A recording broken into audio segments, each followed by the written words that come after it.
Alright, looks like we're live. Oh, why are you guys seeing that? Hold on, what is going on? My source screwed up again.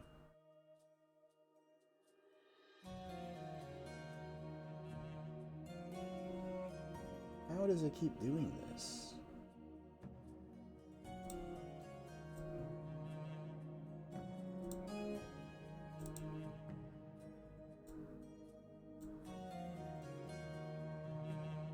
Come on.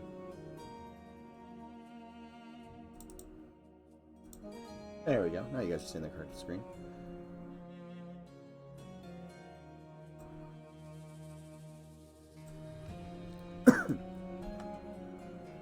I do not know why my Streamlabs keeps switching my my sources up. Alright, so today I think I want to finish off this area, and then I might start freestyling what these smaller temples could potentially look like. I believe this one is basically to the Traveler's God. I think what, at least initially, I'm going to do with the temples is, at least for now, have them similar, and then maybe we'll, you know, when we get to texturing and modeling like specific statues and stuff like that, going in and treating them, excuse me, on a more individual level to kind of make them look a little bit more unique. But, you know, obviously in the earlier blocking out phase, we're keeping it pretty similar. We still have to kind of go through and concept what all of our deities and stuff are going to look like. So it's a little early for me to actually start sculpting them out. But I know when we were doing the group discussions of this whole area, we had put the stables over here, but with these areas, like the lower level of the towers having these like porches, balconies to kind of get into them, there's not a lot of space. So I think, and it makes sense too, to have the stable area kind of inside the Traveler's Ward, since the Travelers, I'm assuming, are going to have houses, or not houses, but horses and you know, beasts of burden and stuff. So I'm thinking, I've started to break some of this stuff up a bit with walls and such, and I have this kind of right angle right here. I'm thinking maybe having this area as the stable area, maybe even over here, but it's one thing I haven't gathered many resources for. And this is just a temporary thing that I had built during that stream that we did this. We were discussing this stuff on stream. So I think what I'm going to do is I demand a cat room, but it's a pill guy instead of cats. I think there will be, well, I know I will be hiding pill guys around the game. That will be a thing. But I think there will be cat rooms. It's in some places.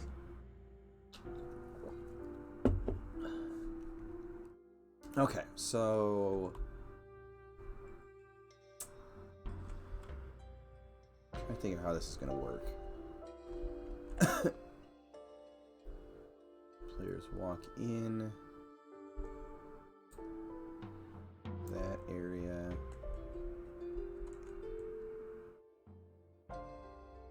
Did I use them yet? No. I washed them out, but I did not. I have not actually used them.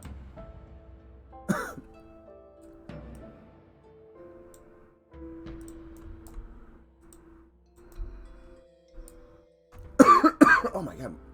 Start talking and then I just start coughing.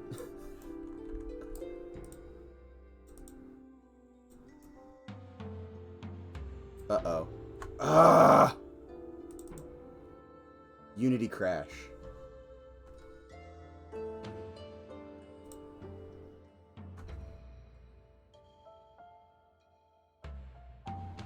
I love those exits. What exits? Oh, those exist. I'm sorry, I completely misread that. I'm like, what's going on? This doesn't make any sense to me.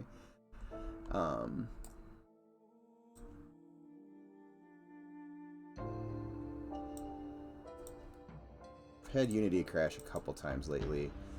It usually, if I double click the terrain, the terrain's pretty large, so I'm sure that has something to do with it, and Pro Builder just not enjoying it being that large.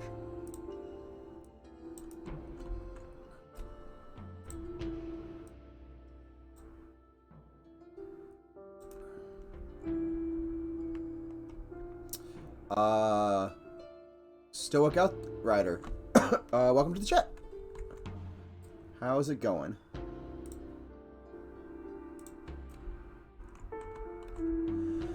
Okay, so again, I think I'm gonna make this area kind of like the stable area, and I kind of want to break up it with some of these walls.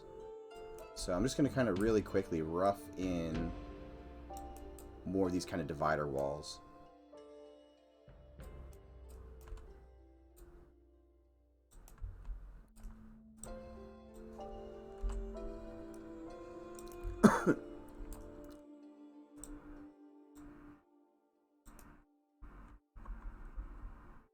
Kind of varying the thickness of these. These are essentially like ruins from a previous civilization that was in this area, or will be, look more like it. Oops. Covering up my chat. And I'm covering up the chat again. There we go.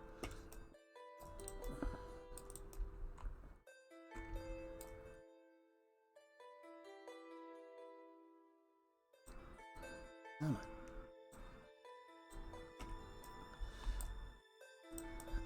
How's everybody's day going so far? Oh, you know what? I have hidden off. Let's turn that back on. There we go.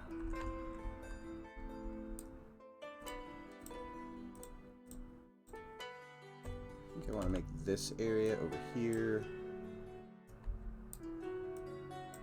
look more like a half-broken doorway.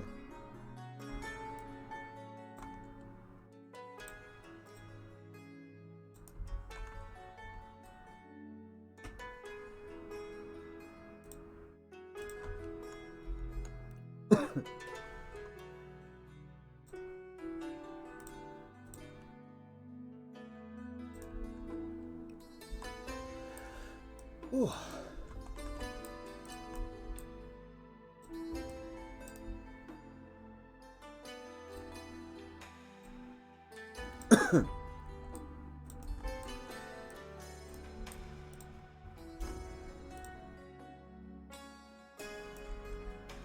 Again, this is, you know, super just kind of roughing it in freestyle. I don't have any particular plan with this wall. I just need a space. Let's see, as long as this is, I guess it doesn't really matter if it's human height or not, because it's more of a ruin. I don't really care if players are actually able to pass underneath it or not, considering you can go through the hole in the wall anyways.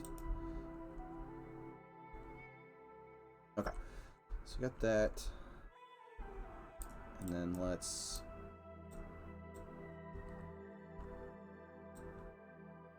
give ourselves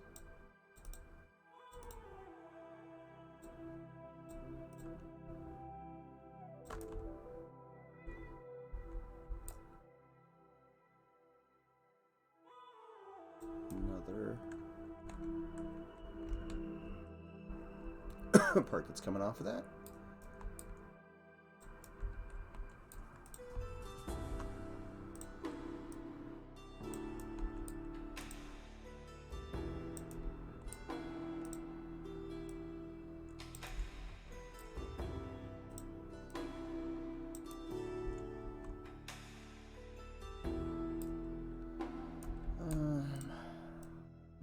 this a little closer to the same elevation. I'm not liking that twist right there that it had.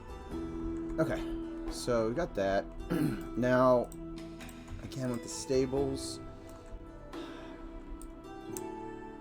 I need to keep this area open because I want this doorway accessible. I think I'm going to do some, maybe just some kind of wooden fencing along this area. And maybe some, like dividers here. And then maybe like a, kind of like this is where it's got a roof. And a wall kind of up to here. Something like that. Hey Zukin, how's it going? So let's make a couple super quick fences. And that did not go where I wanted it to.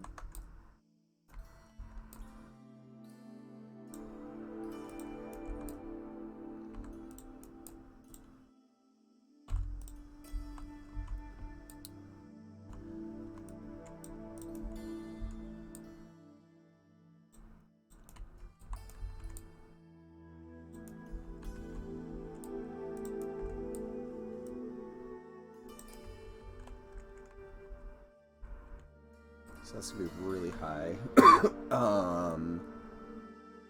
Let's try with it right there. Oh, right there.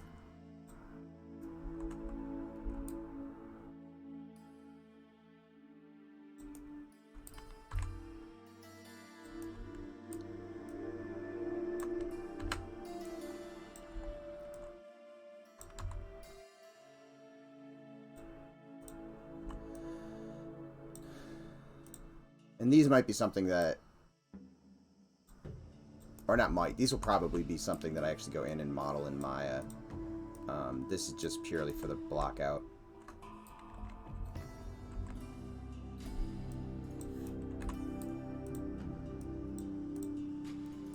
Because these are things that I want a little bit more control over.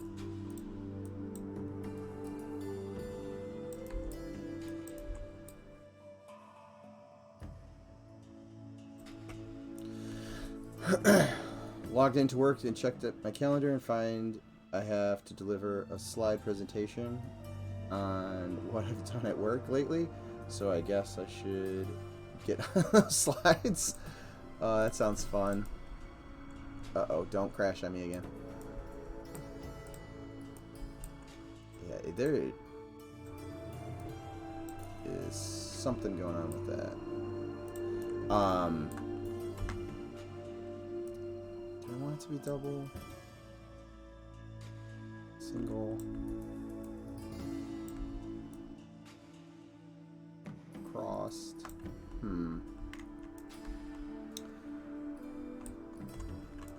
We'll leave it single for now.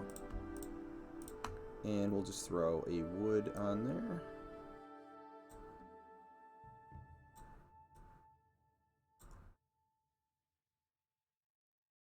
And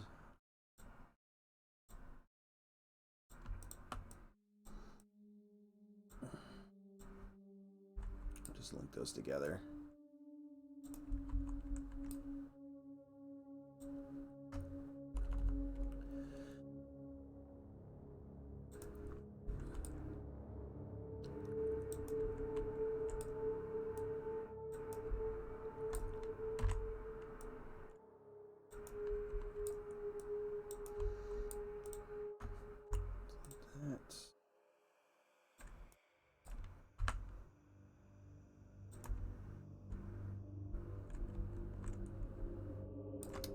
That's too far out.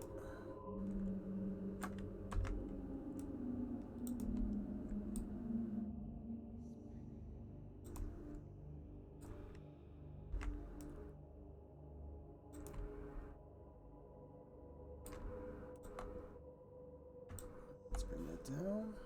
There we go.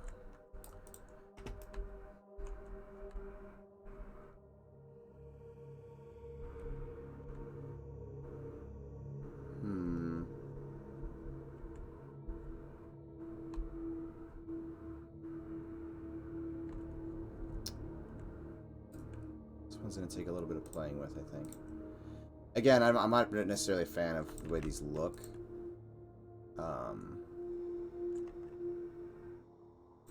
But right now I'm more worried about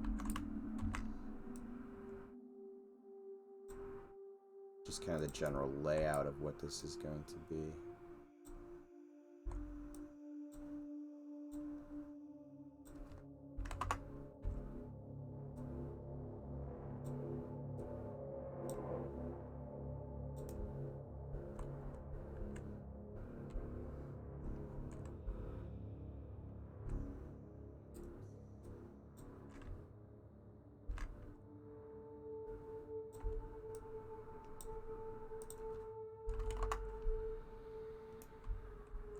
Actually, no. Let's do this. Let's delete that and duplicate that one.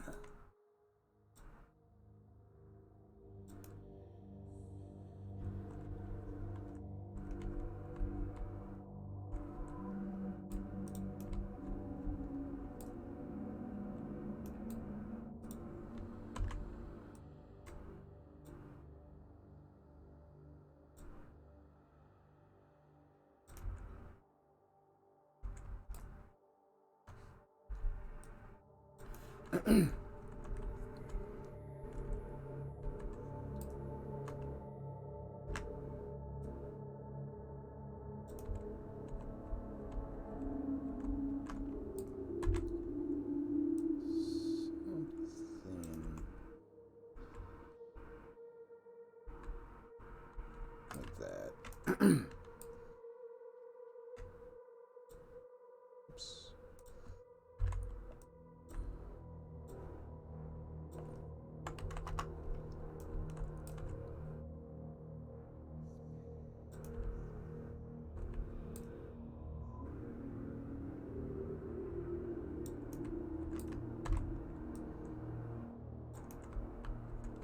How much space am I giving these? 1, 2, 3, 4, 5.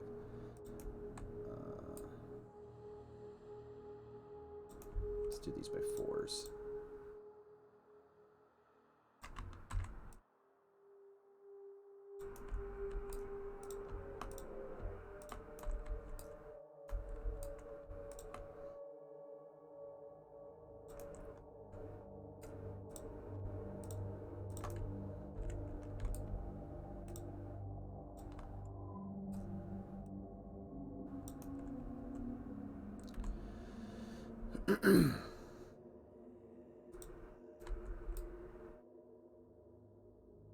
Four. There we go. 4. 1, 2, 3, 4.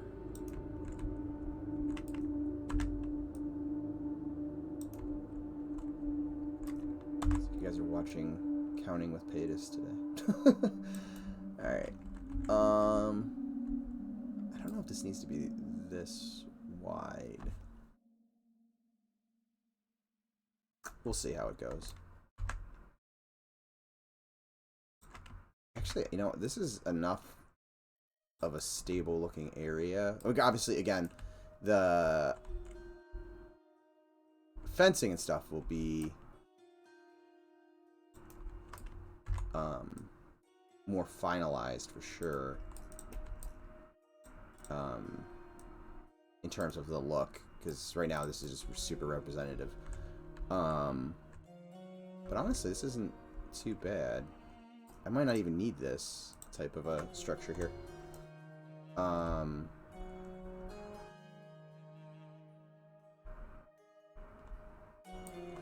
Although maybe I make like an overhang. Or this could be like an area where we put like some carts and stuff.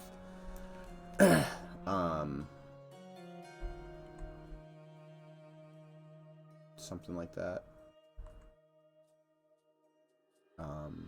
Carts and storage. Yeah, maybe that make this look like a storage area for the travelers camp.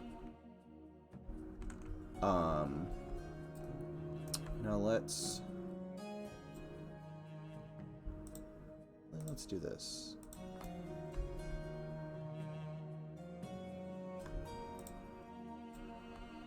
We will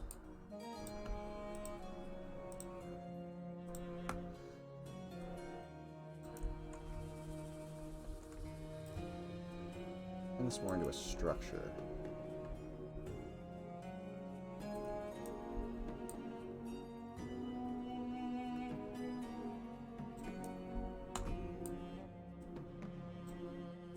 Just get a little bit of...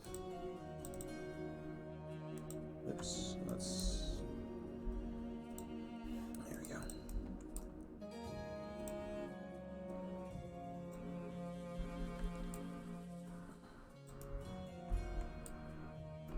How high am I making this?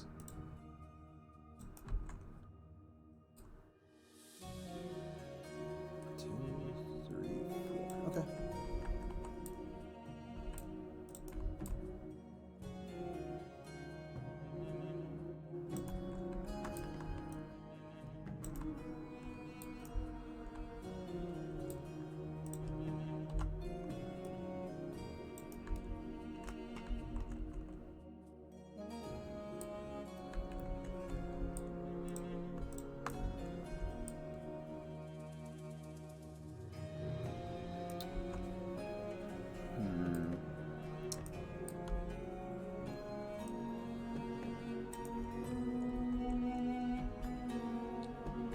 Here's the question, do I want this roofing to be flat, or do I want it slanted slightly? Although I think I'm going to keep it flat for now. Most of the shape language we've been using for Night Harbor hasn't had too many slants, although we might add some here and there.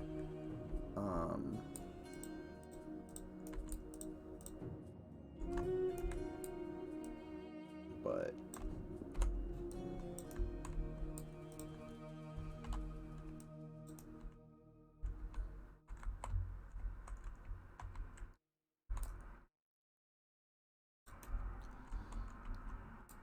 extend over there? No.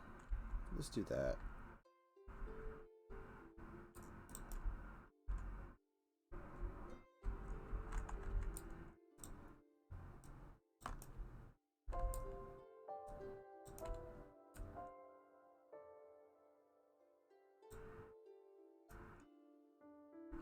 Yeah, so this is kind of the...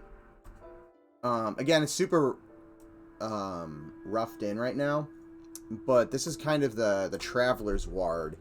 So this is where, you know, people that are just traveling through that don't want to stay in the inn, this is kind of where they would be. So I'm not looking at it as too, you know, there hasn't been a whole lot of money invested in this. It's just kind of a, you know, thrown together.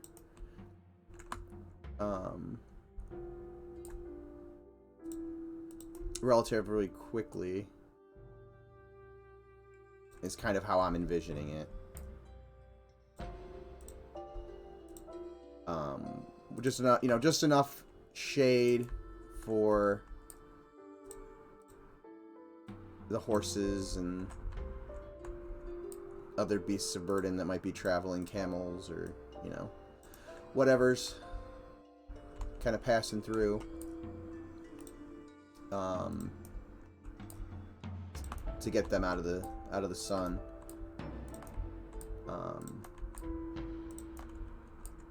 And using some of these ruined wall structures that I've kind of put in as dividers,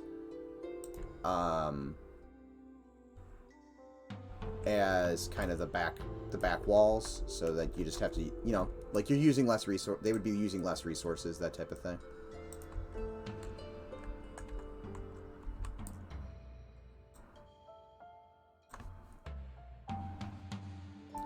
Confirm camels in the game. I don't know for a fact that we have camels, but I wouldn't be surprised if we do. I don't think that has been decided, but we've talked about pack animals and stuff like, or mules and things like that. So potential for sure.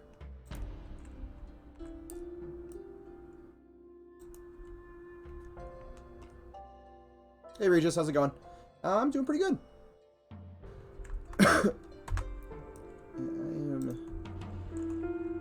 anything really to complain about. Let's see what areas feel like they need. You know what? I'm just going to duplicate this entire line.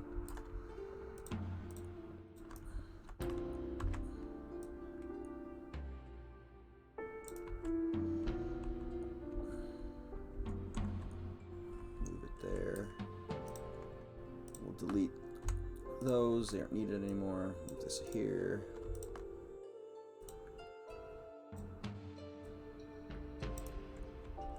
Move those there.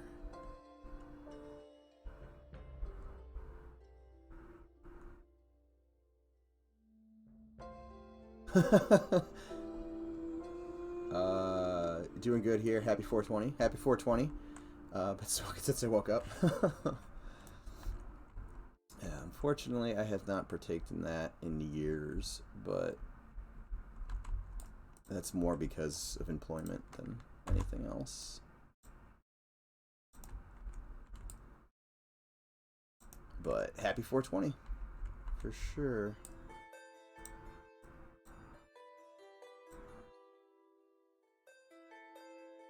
Yeah, it's one of those things where it's like, is it really worth not having a job and being able to pay the bills? I think it, you know, I think that's where a lot of people end up at some point. I want these.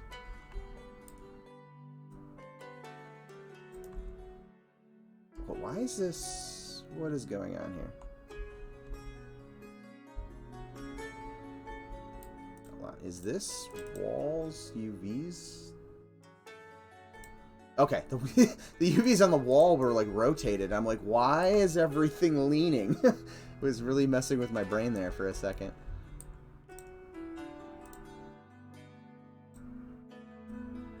A second there, I had to question whether I did celebrate 420 or not.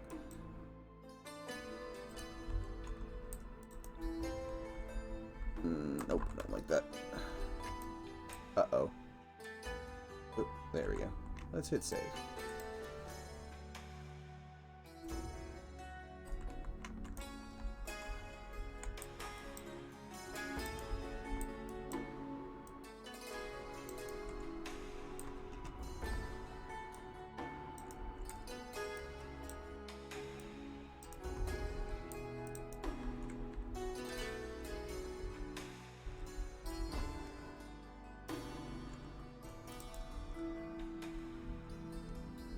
Yeah, I'm going to have to play around with these at some point, whether I want, how I want all of the individual beams and stuff running, but for now this will be fine.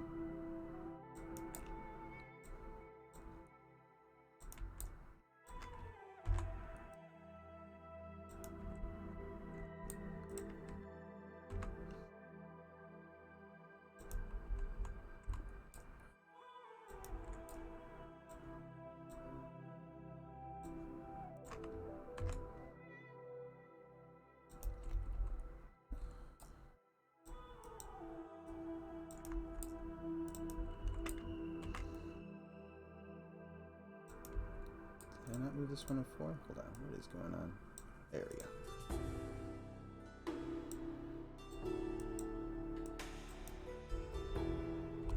Okay, so let's...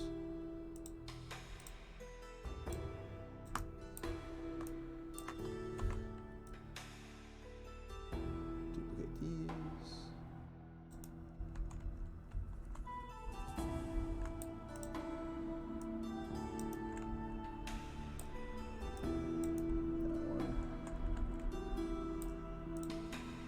And we'll throw some wood. Oop, not there. We don't want wood terrain.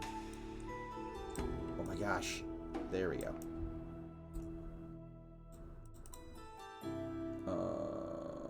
Make those a lot larger.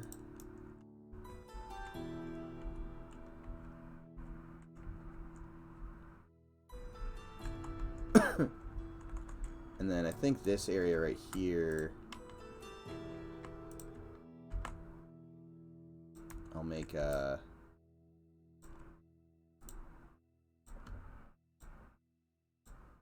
kind of like covered store. Oop, I did not mean to extrude that. Kind of a covered storage shed area. Oops.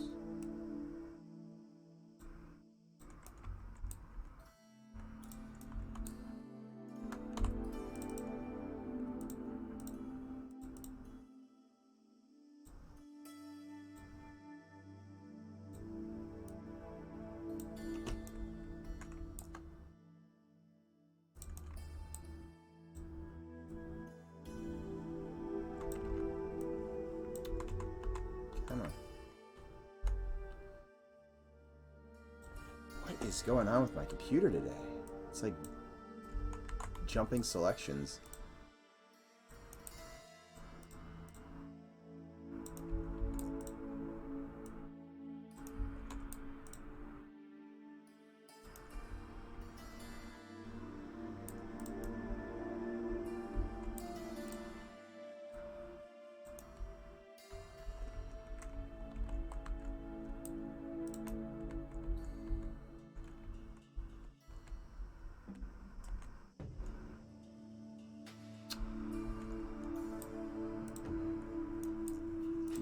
We'll do, oops.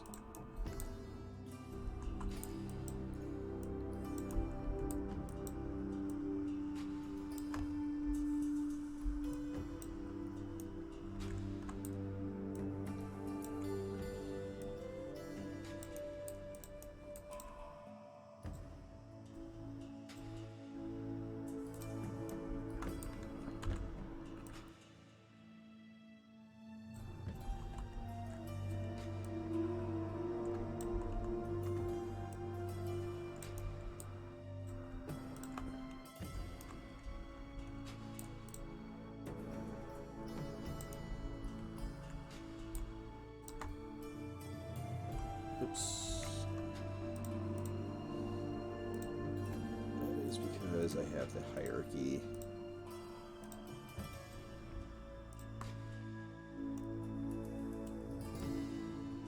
Oh, nope, that was not what I wanted to do.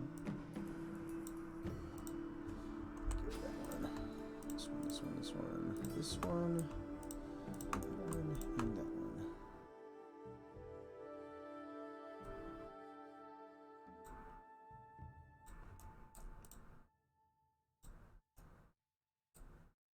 Let's make... Ooh.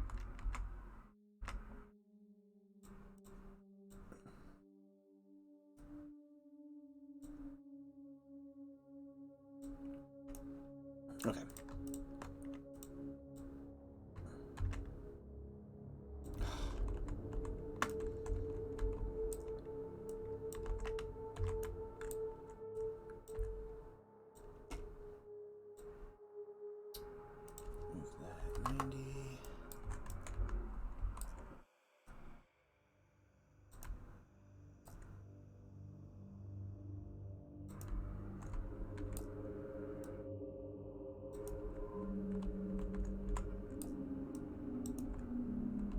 Oops, apparently those are not aligned.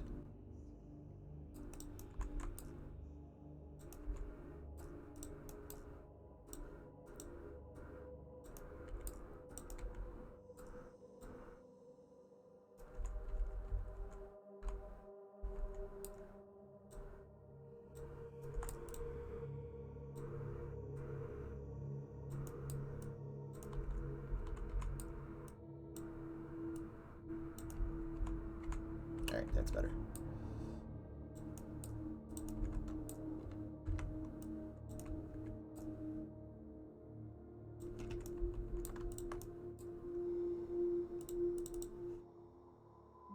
I need to fix the UVs on these, which means I need to fix the UVs on all of this. Damn it. I should have paid attention to that earlier.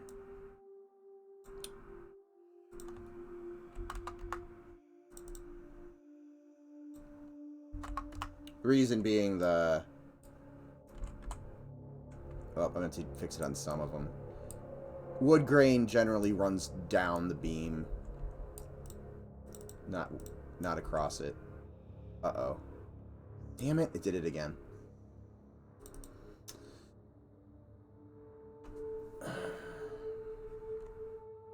Luckily, I saved like 5 minutes ago.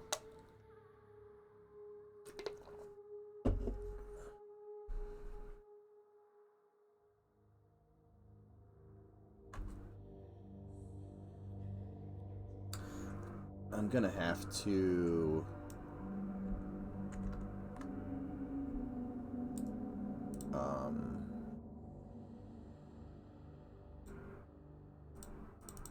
There we go. Yep, rip Unity. I think when I'm not touching the train anymore, just because the train's been kind of funky like that lately. It's like the 4th time I've had to do that. I think I'm going to just lock the train unless I need to use the train. And I think that'll save me a lot more heartache from those types of crashes. Oop, so that means a lot of this isn't fixed. Damn it.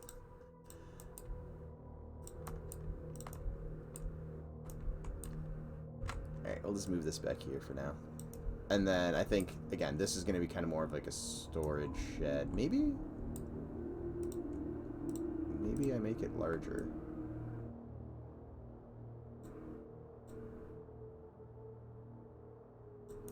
Like so.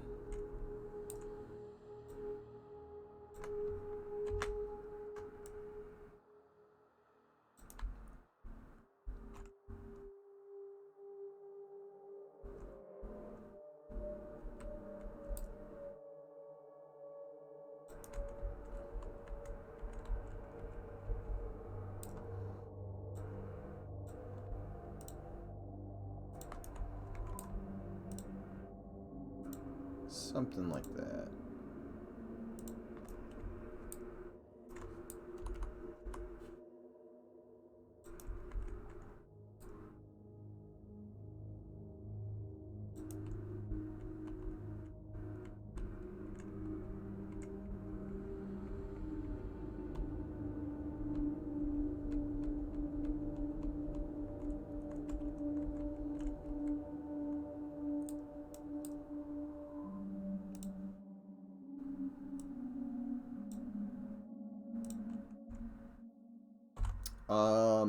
Just a couple of MMOs on your machine. You guys plan on hopping over to 2021 LTS now that it's out? I'm not sure when we plan on upgrading. The last time we updated the engine was probably 2 or 3 months ago, I think. But that was the first time the project had been pushed to a newer version since I joined the team. So that would be a question more for Ali probably, whether he thinks we gain any benefits from updating it or not.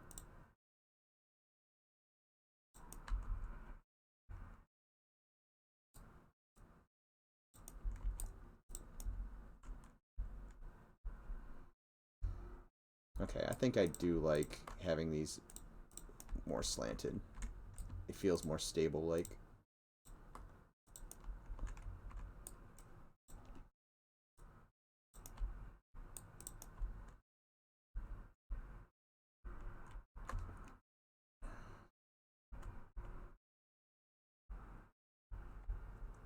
Even though there's not a whole lot of rain or anything to worry about in this region.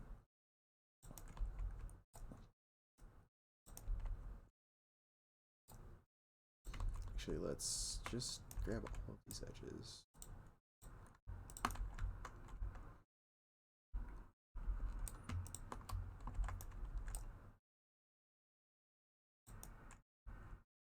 Like so.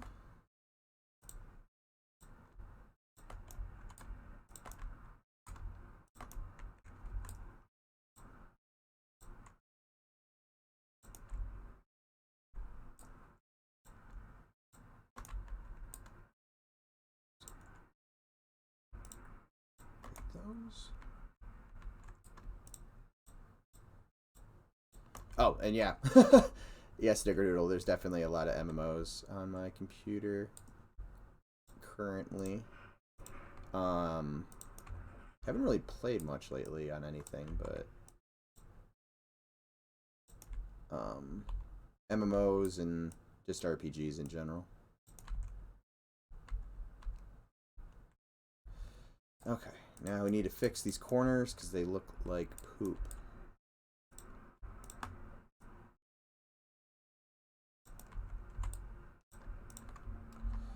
And we'll just kind of bring these edges to the corner and kind of give it a nice little mitered edge.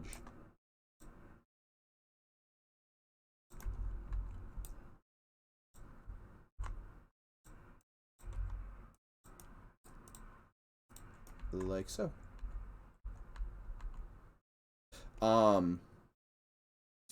Just downloaded Rift for the first time since it came out. I don't know that one. Thanks, Alexa. And I'm gonna mute her.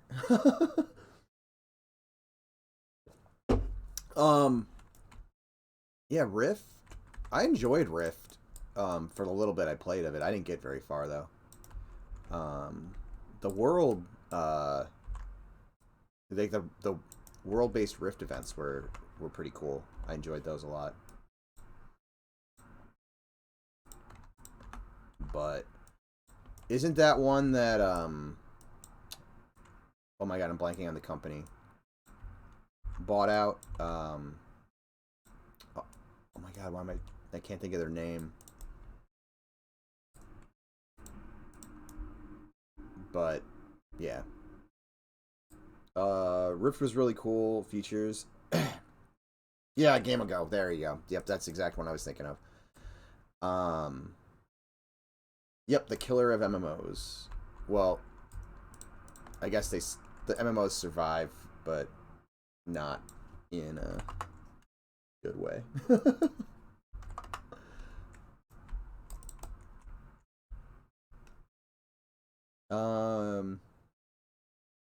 Let me see. Downloaded Rift. Once you hit 11, you can go in and raids. It puts you to level 65s and gives you the XP.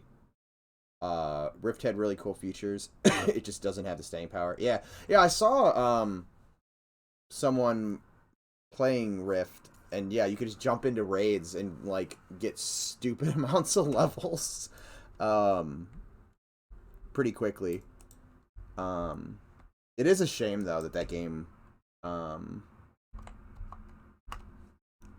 didn't do as well.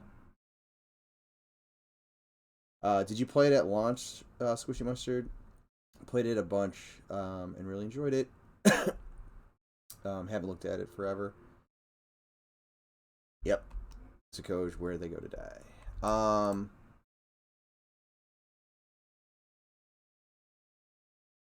didn't realize you played it that much, Squishy Mustard. I didn't realize you got that far. I think I got into like the early 20s. But I don't think we played on the... I don't think I even knew you were playing that one, to be honest.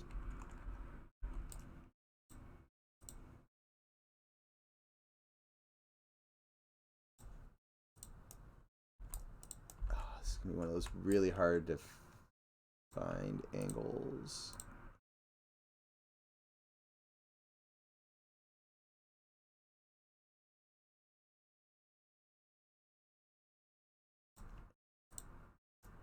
Yeah, that's good.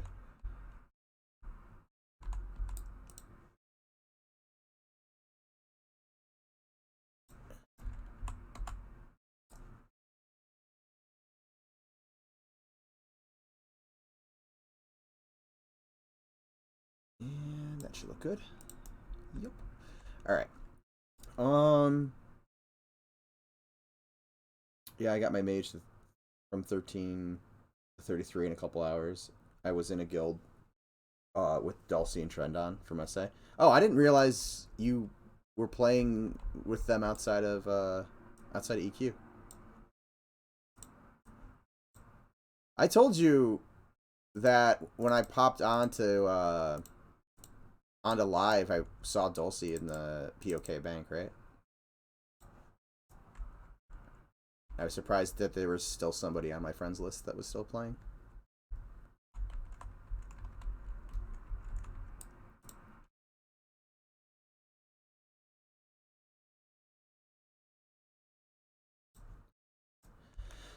Ubriff was cool catching up with them. I wasn't bumped into them launch day. Oh, nice! You just ran. Were they? I'm assuming running around with the same character names then.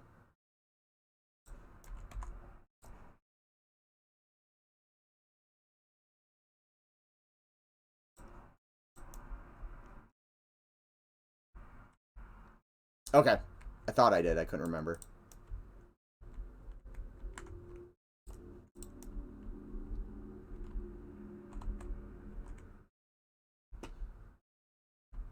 Okay, this is feeling kind of like I wanted to. Dulce was the same character. They had a guild with Prexis in the name. Ah, okay, that makes sense.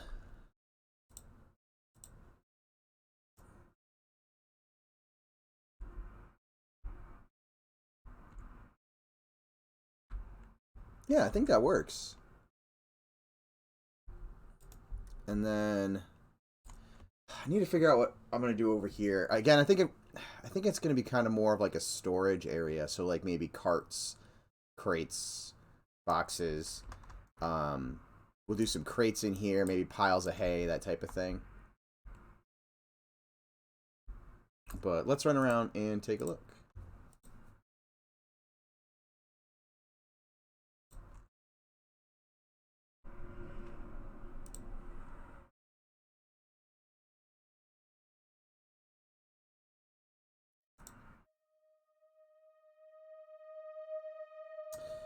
Might play more Rift tonight. More mage action or some tanking. Not many tank sun raids. It's so weird though that you can just like hop into a raid at low levels.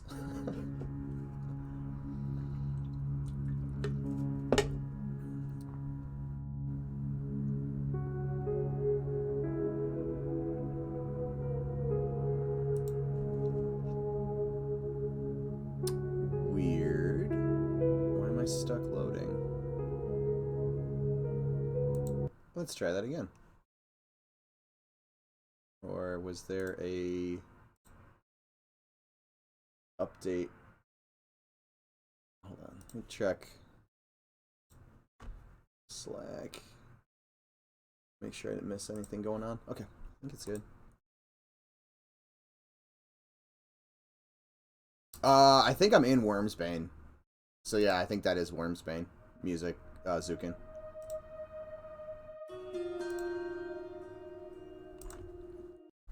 I was running around in there the other day, and I think I probably left my character in there.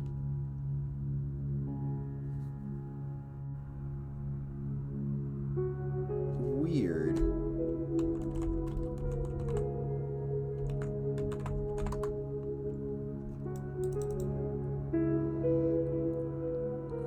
Let's see if I can get in with my other characters.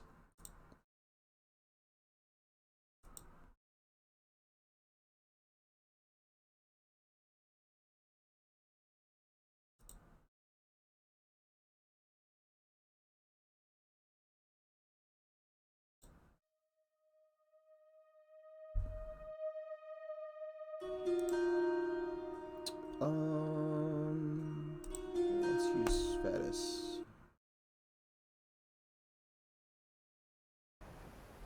Hey, he can get in.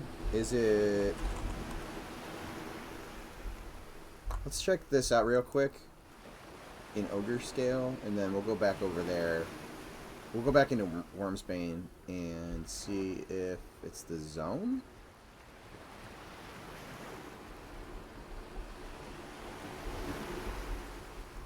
Yeah, I mean, this is feeling pretty good as an Ogre Scale. Ogre should feel pretty big, making it feel a little smaller.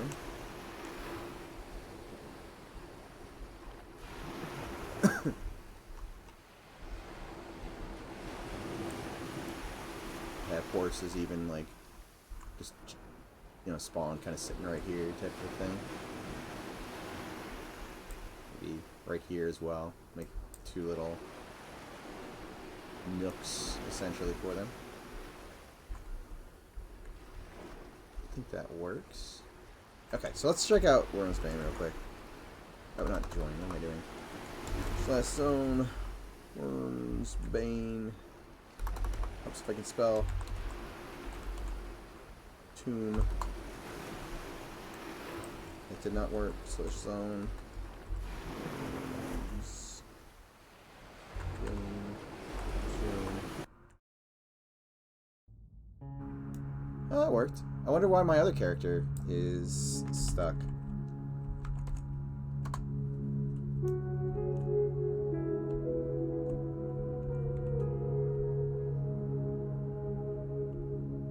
I think Nick has played with the population in here a little bit too. So I'm gonna run around and show everybody that.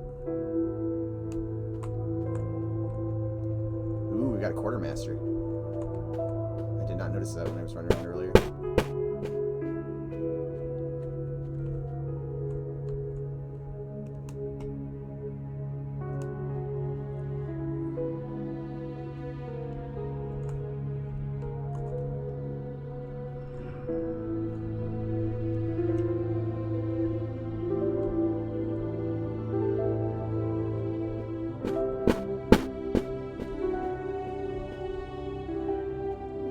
That's a lot of skeletons. I have to say, it's really fun watching zones you build come together and start to come to life. Is anybody down here?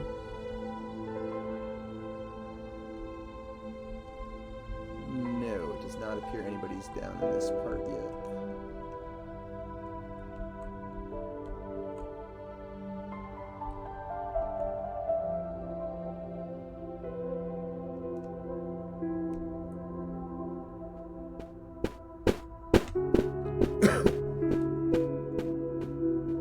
Were those echoing steps from a change in what you're walking on? I think those were steps from NPCs patrolling close to where I was. Just like on the other side of a wall or something.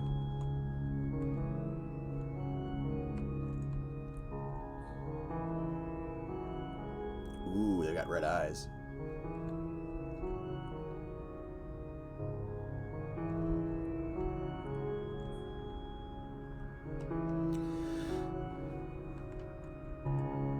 Oh wow, Nick's done a bunch of population work in here. Nope, nobody in this area. Is this area still blank? Okay, I think this area still just got the one named. Oh, there is it. Another dude in here. Ooh, and we got a wanderer. Nice.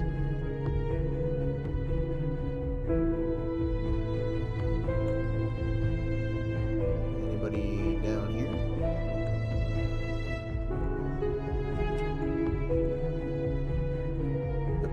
These guys, but it doesn't look like there's anybody in these rooms.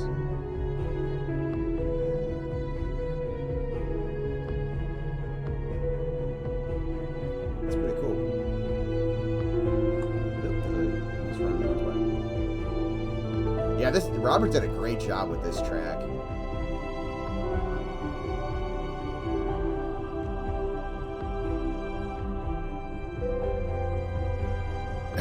Sorry I came in a little late. Is the new dungeon outside Night Harbor? Yeah. This is going to be accessible through some ruins that are going to be outside of Night Harbor that I have yet to build in yet. Yeah, this is pretty awesome watching this all come together. I cannot wait till we do a texture pass on this. Is there anybody up here yet? Oh, we got people up here now too?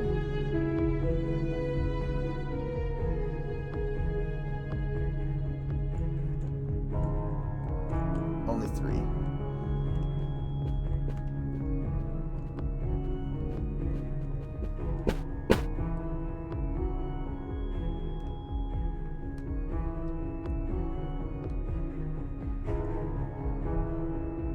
What level am I? I am level 1. / set level 10. Or what is it? Set level 10. Let's see if I can kill this guy. I have no skill, so this might take a little bit. / set all skill 100. Oh, / set all skill 100.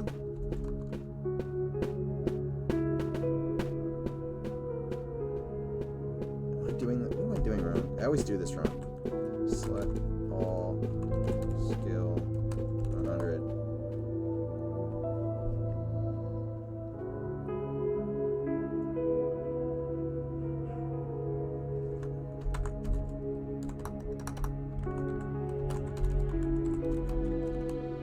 Do I have myself targeted? I can't remember. Nope.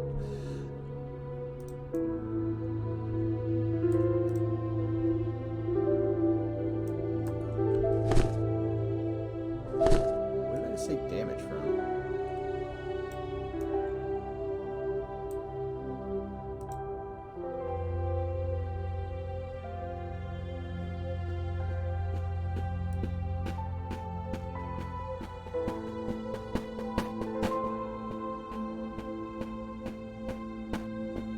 I'm hitting him finally.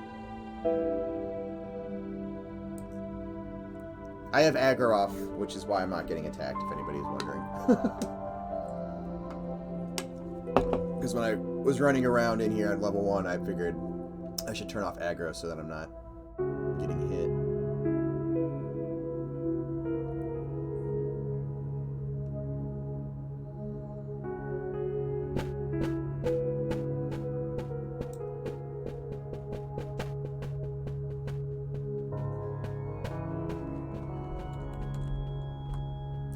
Kill him that way. Does he have any loot?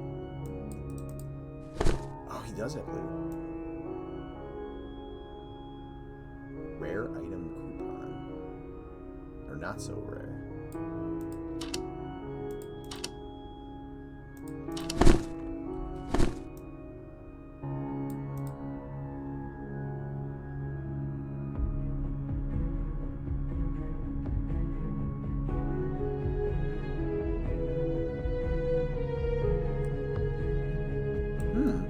Found a quest item.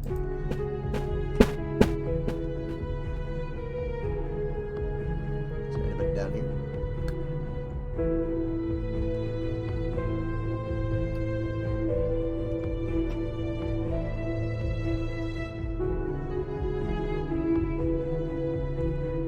Cool. Alright, let's go back to Night Harbor.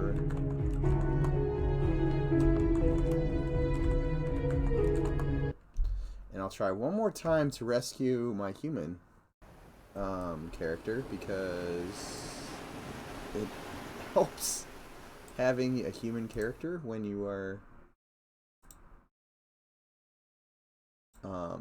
building stuff for human scale.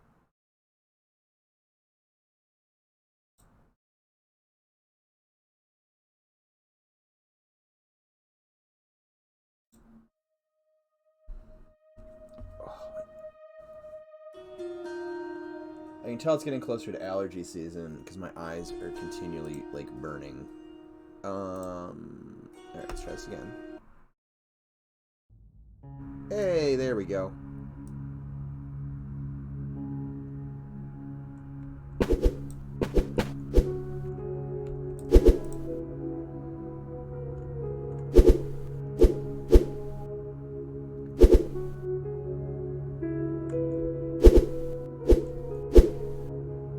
This guy doesn't have skills up either. I'm like, what is going on? Why am I not hitting these things? Slash zone. Night Harbor.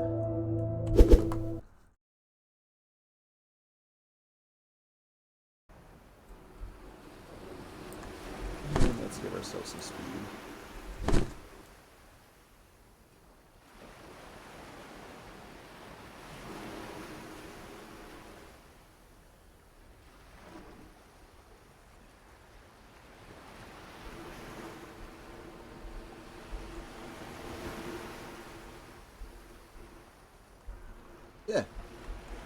scale feels right.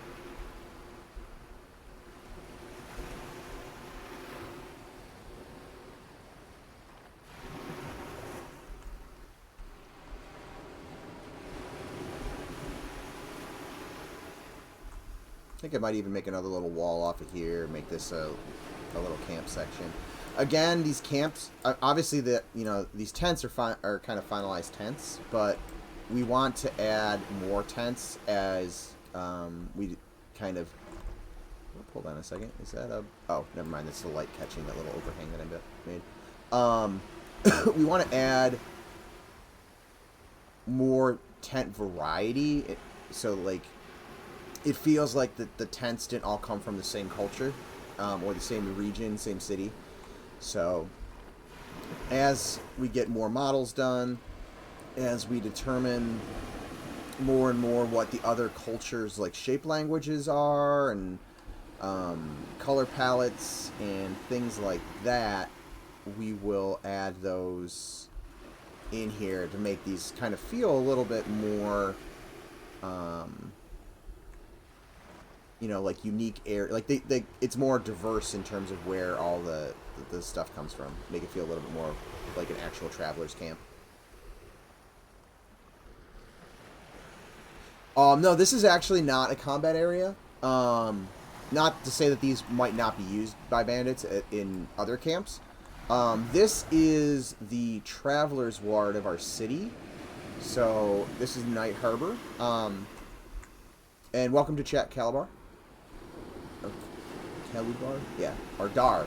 Sorry. I'm dyslexic, so expect weird... expect me reading stuff in awkward ways. So yeah, this is kind of like the Western Gates. This is specifically the Traveler's Gate. So...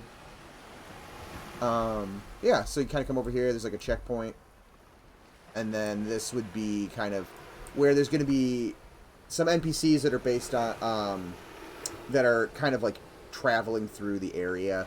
So there's a couple NPC factions that will be in here. So I'm just kind of finishing off the look of it.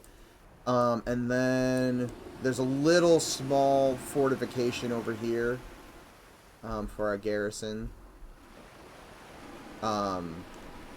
There's a much larger fort in the garrison district that I still need to flush out. Let me just climb up on top here. So yeah, this is the one fortification, and then there's a huge, vast fortification system over here. This whole district, which is about from here to there. Actually, I can just fly over there. You guys have bird's eye view.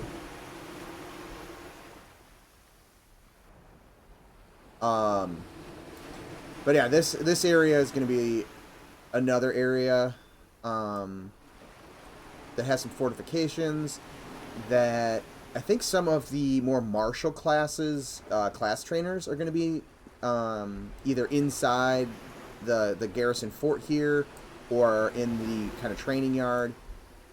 And then there's a dock, like the military docks are over here. There's going to be a big chain to the dock system over here that, if they're under siege, they could drop the chain down to make it so ships can't pass through. They've kind of got a little submarine pen-inspired docking system that has an entrance into the lower areas of the garrison fort. Spread your wings and fly. Hold on. Slash cast bat illusion.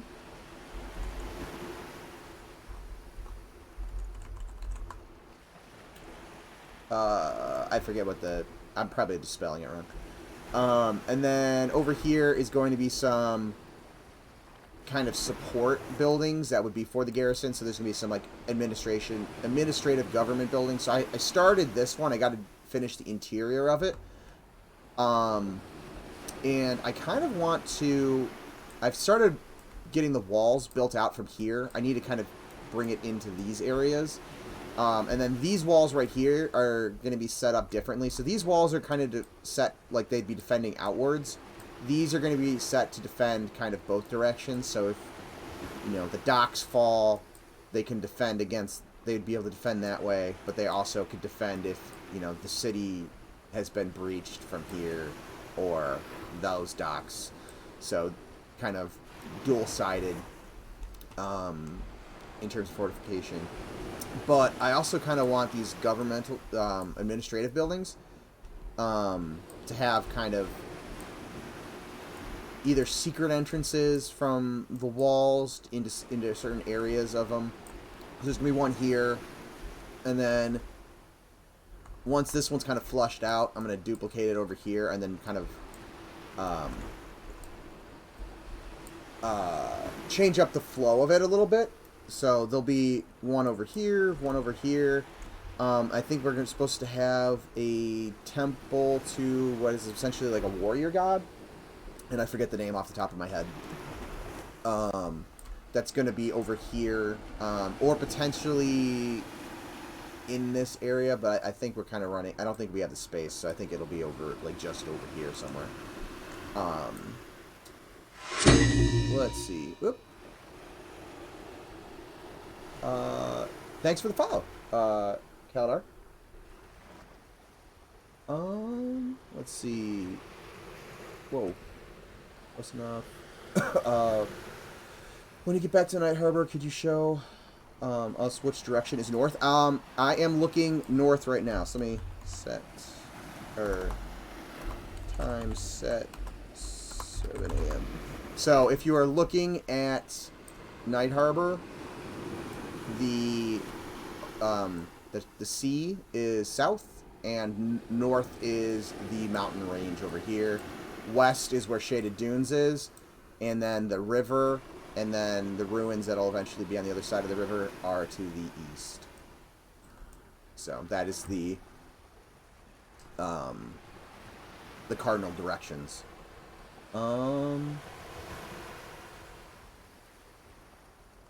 Night Harbor Gate, that is. Yeah, so the gates are on the west. Well, these gates are on the west, and then there's a northern gate that goes out to... oh my god, I'm blanking on the name of the zone. Yeah, I'm blanking on the name of the zone right now. But yeah, it's over there.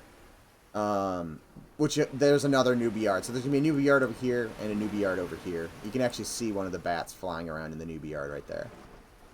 And then that right there is currently just a placeholder for the entrance to Tomb of the Wormsbane. I just kind of really quickly threw something together. There's no design, shape, language, like, for that yet. So that will probably be updated. But just like how Shaded Dunes has a bunch of ruins kind of right in front of where we have fallen passes, the dungeon we've been playing in since basically I joined the team. I'm assuming they had it playing in it a little bit before that too, but that area has a bunch of ruins and stuff. So I'm going to do similar kind of ruined city area over here, and then we'll do you know, some more of this like dune type features over here, and then I'll kind of play around with the coastline a bit as well. I've just been focusing more on this section and kind of tightening up this, and then tightening up this area and this area, since these are where a lot of new, you know, like trainers and stuff are going to be. And then from there we'll kind of push eastward. Let's see. Spread your wings and fly. No need to animate birds. Just keep them in T-pose. Think it's bat form. Oh, let me try that again. So let's cast bat form. So let's cast bat form. Nope. Okay. So is it lower right corner of the continent? Lower left. Is essentially where you are. proof of concept is in that area of the map. Any idea the level range for the Tomb of the Wormsbane dungeon? Yeah, just like Zukin said, it's a low-level dungeon, so, even lower than Crushbone, though. So it's supposed to be, it's intended for, like, level 2 to, like, level 5 or 6, I believe, but if you went in with a full group of level 1s, you could probably still do the entranceway. Let me zone back in. Zone, Wormsbane.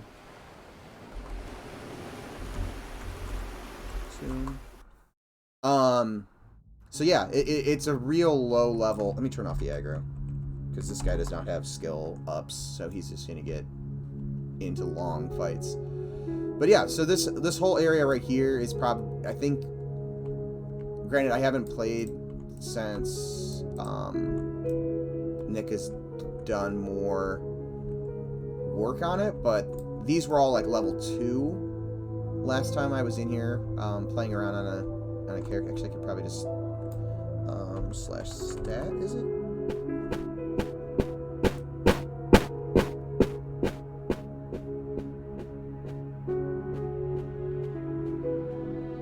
Yeah, level 2.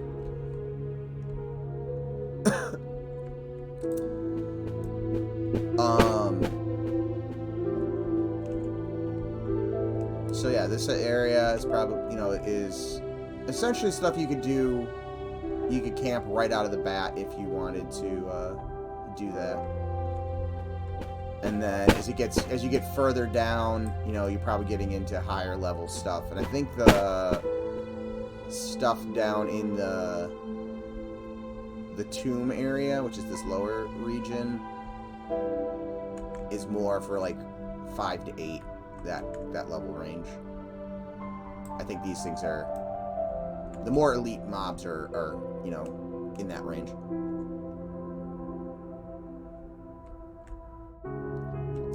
Yes, there will be, and there already is EQ style aggro system in here, and yeah, we have zone lines, so everything from those classic EQ days, including trains, are definitely part of our game, and definitely something that the team, I think, enjoy or likes the idea of, and doesn't particularly want to create a modern game with leashing and stuff like that.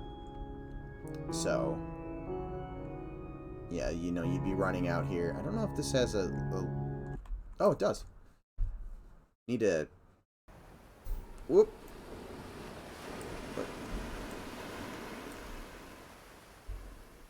That was a weird zone. But yeah, so it zones you out. Again, the actual zone line is over here. So, this I think might be a little bit more elevated. And then there'll be ruins kind of sticking in and out, and then the entrance to whatever we decide the entrance will actually look like will be over here. And I think we actually have it already set up. We've talked about maybe shrinking this area because the newbie yard is already getting quite large.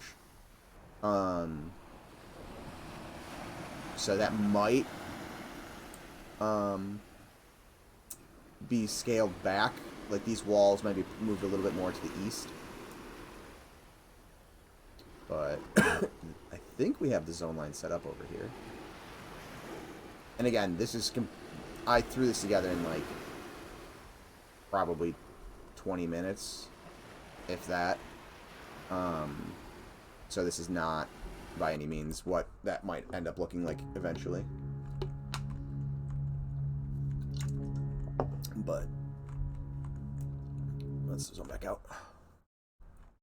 And I really need to adjust that lighting at some point.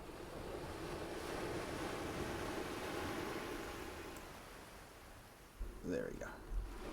But yeah, so that's kind of what I've been working on. Oh, actually, something I'd worked on recently that has not been shown on stream.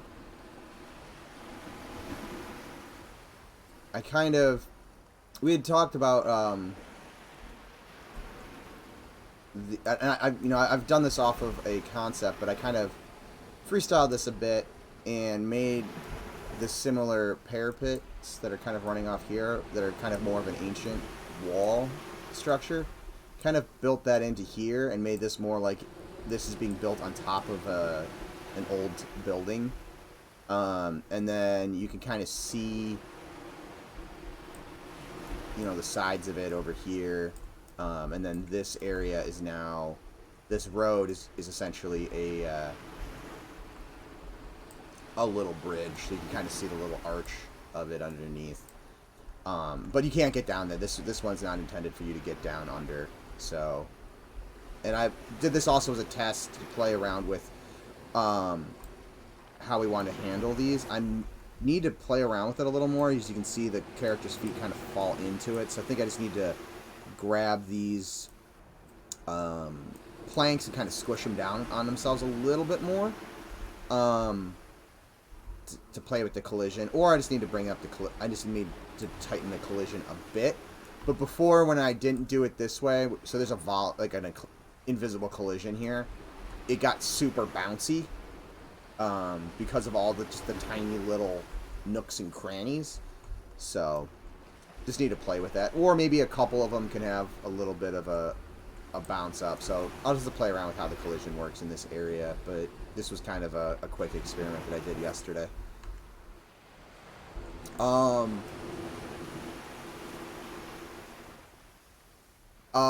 Yes, in most places. This was not designed for you to fall through holes, so some of this stuff needs to get tightened up. So this is just a giant, basically a giant invisible box that's been kind of sculpted to not sculpted, but like moved around to fit this. But in general, yes, you would be able to fall through it. The idea would be that I need to play around with the width of these so it doesn't feel like you can fall through there. But in general, yes, you'll be able to go through tiny cracks and stuff like that. And we've been playing around with shrink, which actually I have yet to play around with. Is it?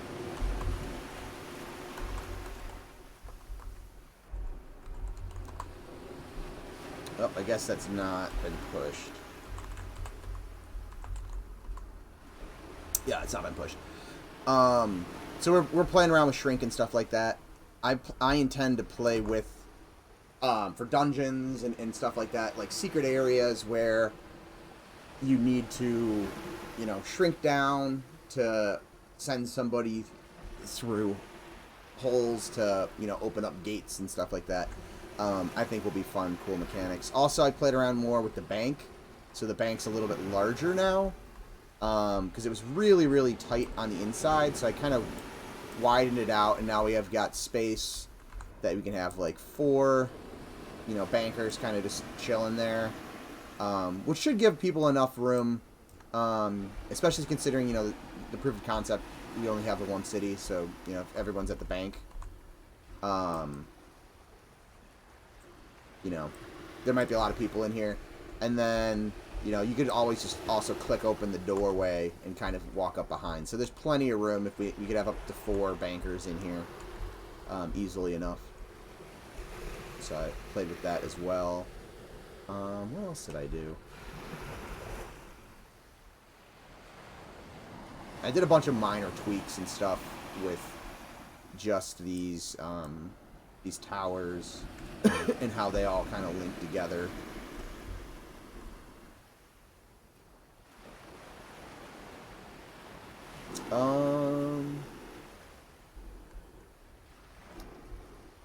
Gotcha. The shadows moving with the sun. Yeah, the shadows will move with the sun. Right now, they're a little glitchy, just because the speed we have the sun moving at. But that's really just more for testing purposes, how fast we have it moving. That will be slowed down, so it won't be as harsh of a movement. Oop. Nomeo. Can I? Hold on.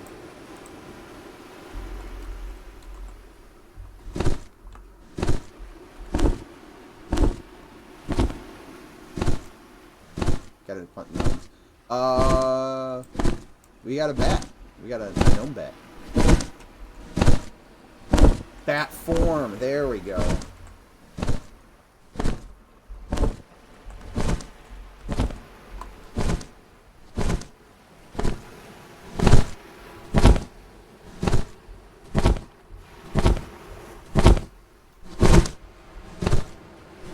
So now I can do that. Although I don't think I have flying. Which is going to make this really...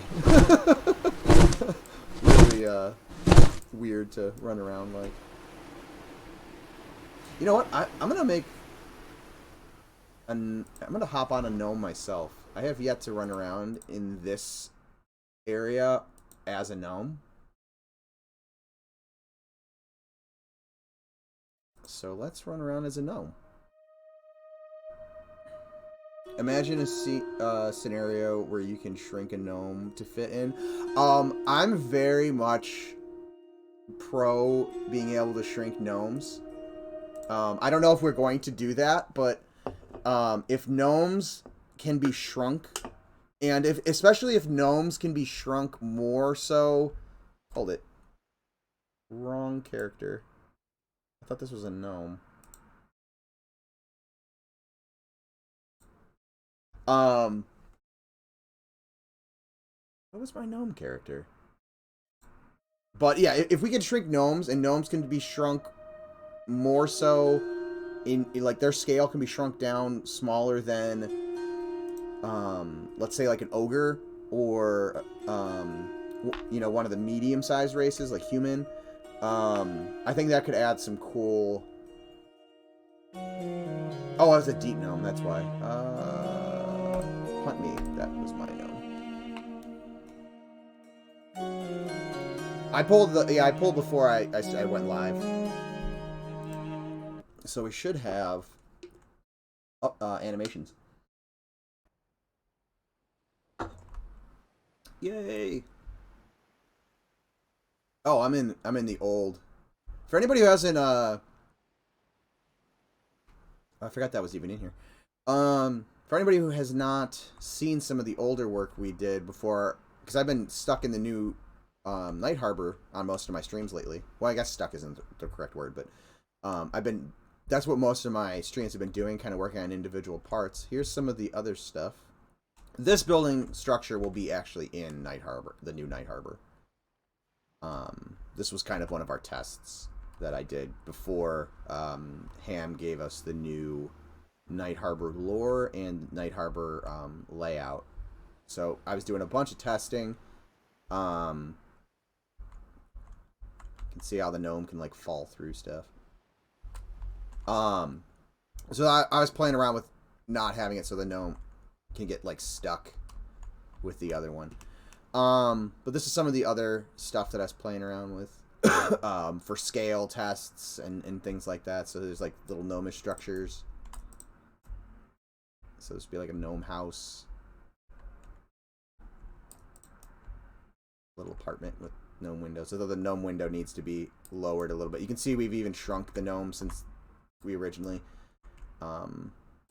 started playing with it. So he's also still floating a bit. So we need to fix that. But I'll need to adjust the scale of the windows and stuff like that. But I'll run around in here because I haven't shown this off in forever. And then we'll run around in the new area. So we have that. I did this little like tavern thing in here with like an inn. This was just me kind of freestyling and trying to work on scale and how things could feel. I love how the gnome is like the size of the of the bucket. Oh, I love it.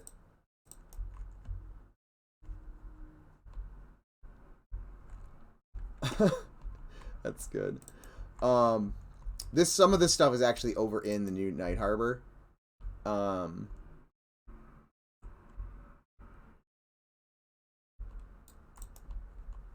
But yeah, just kind of playing around with set dressing, stuff like that. And then we have a secret over here that I played around with. So, you know, you walk in here, there's this really large crate, and it opens up, and you can go down into this secret underground area. And originally, I started this whole area as a test to see how much we could stuff into a small space. Oh, come on.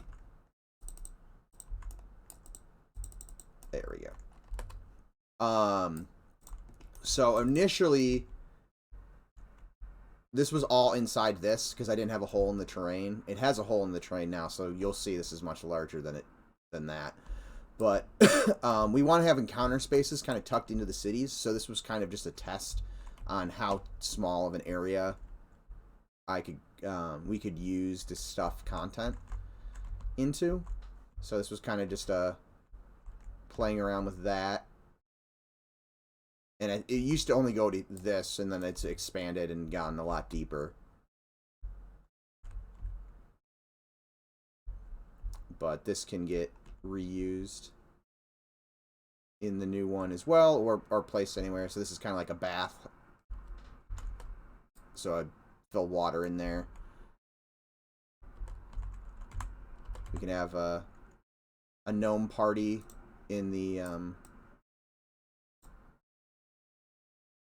pee buckets.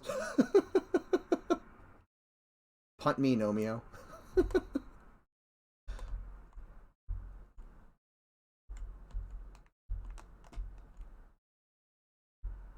And then over here, kind of get this break in the wall. Goes into this kind of old temple-looking area. Oh man, there's a cultist down here again. Oh, he's gonna kick my ass. Let's turn off aggro.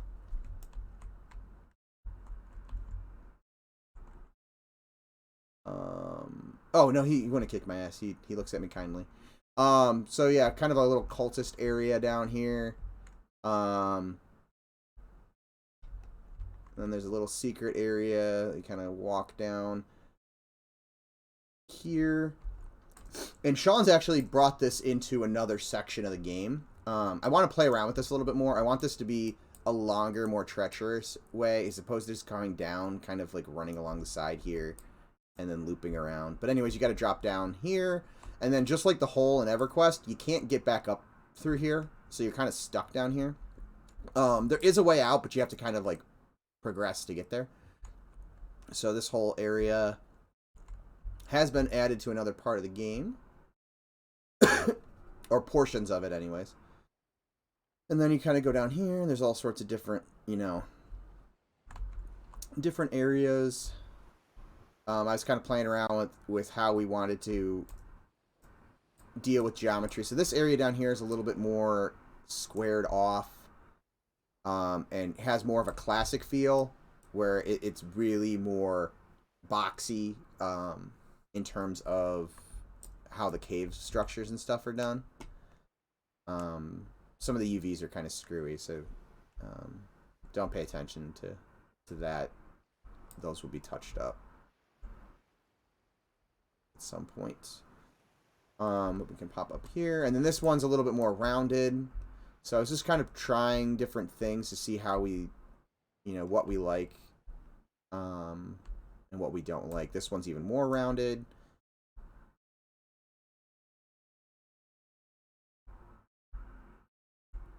Kind of loop back up around here. Need to screenshot that. Zukin, did you get the screenshot of that while we were there? I did not. I should have done that. If not, I can head back that way right now, actually. And then to get back there, you just drop down into this area, and then you're back into that area we initially started at. And then there's kind of this underground construction area. Oh, you got it? Awesome.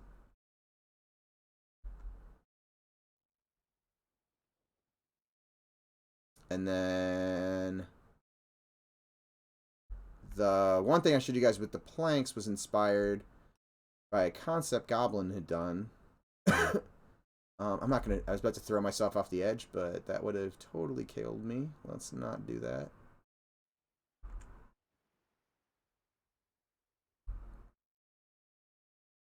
And then we can hop up here.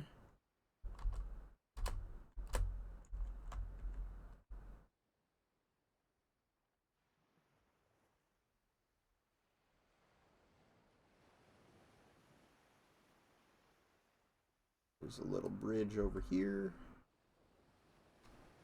And then it would take you into this area where there's kind of like old ruins kind of underneath the city. So this type of stuff will be kind of factored into Night Harbor as well in certain areas. So there'll be kind of, you know, these ruins similar to how you guys saw with the planks over there. Granted, that one was not intended for you to get underneath. I like how the gnome can just straight up walk through. Oh. Apparently he can get in the one direction, but cannot get out. So there's a secret passage right there to go through. Can he get out this one? No, he definitely cannot get out that one. So there's this kind of underground sewer area. Now, the sewer area itself is not going to end up looking like this anymore. Lore-wise, it's changed. So the sewers are going to be hold on, time set 7 a.m. Oh, time set 7 a.m. Oh, you know what? Helps if I'm a GM. There we go. The sewers that are underneath the city are actually going to be constructed using the buildings and ruins that are underneath the city. So it's going to be like hollowed out buildings and you know, streets and stuff like that will be what the sewers are made out of. But yeah, so that's kind of what that is. And you can see gnomes can already kind of get to areas that other races are not necessarily meant to be able to get in and out of.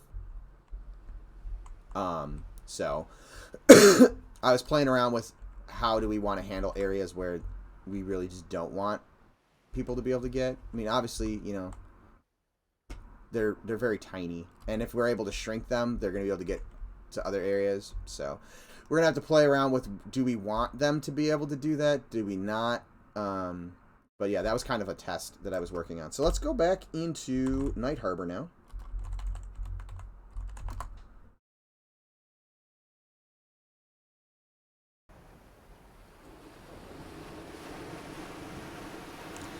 It would be cool to leave collision off spaces like that to get the gnomes in. Yeah, we might do that. The biggest issue with that may end up being, if the gnomes fall in there, can they get out? That's my largest worry, is some of those areas might not be designed for them to get out. That, or I'm just gonna have to, if we decide we're okay with gnomes going into those areas, I'm just going to have to do more testing on like all the different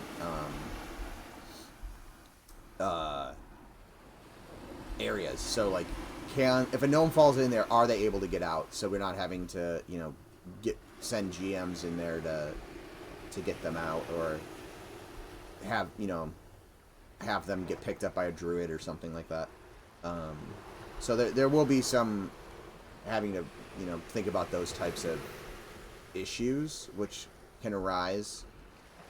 But I do like the idea of us being able to shrink gnomes down even smaller, so that there's other areas for them to kind of be able to get to. I think that could be cool, like getting to a secret area in the dungeon where you need a gnome to be able to... You need a shrunken gnome, because everybody else shrunk can't get there. And then you send the gnome through the hole, and the gnome, you know, goes over, pulls the lever, and then the door, the door opens, or something like that. I think that could be really kind of fun, immersive gameplay. And also gives you, you know, the a reason to search out a gnome or a halfling to join your party, specifically for their, for the race benefit of them being able to get to those areas that other races can't get to. So, finding that halfling burglar type thing, halfling thief, which in our game would be a rogue, but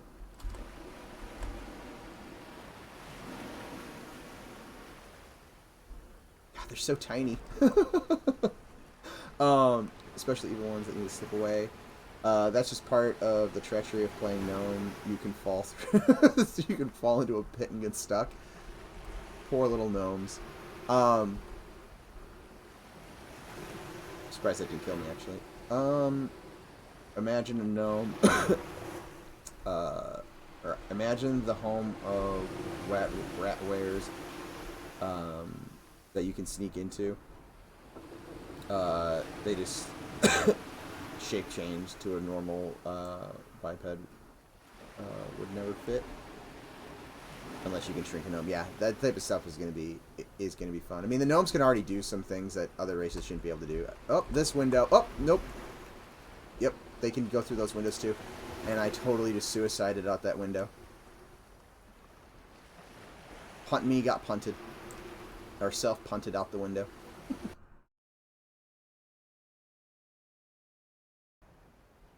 And went right back to Shaded Dunes. Let's go back to Night Harbor.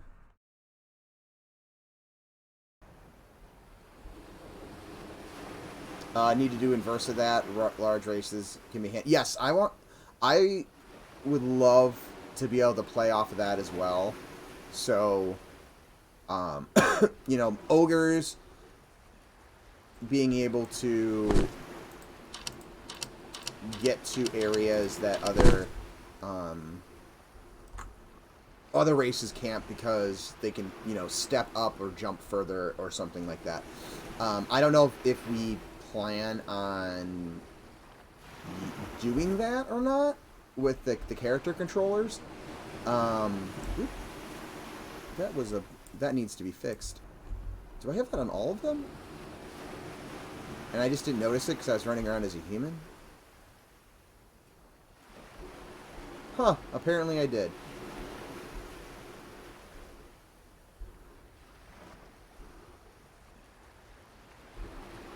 I'll have to fix that.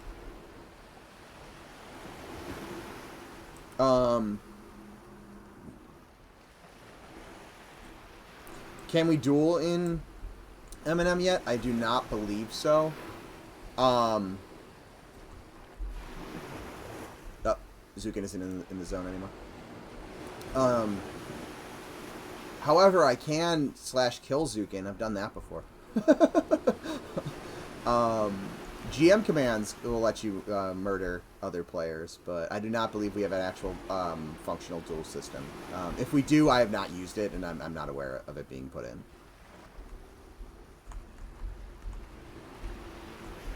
Just kind of testing some of this geo. Actually, I should probably go and test this other area.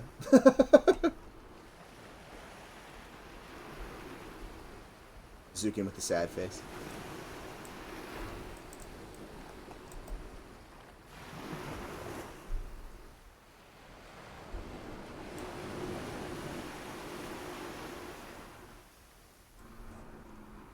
Now I'm going to attempt to not... Oop, there's a normal issue right there I need to fix.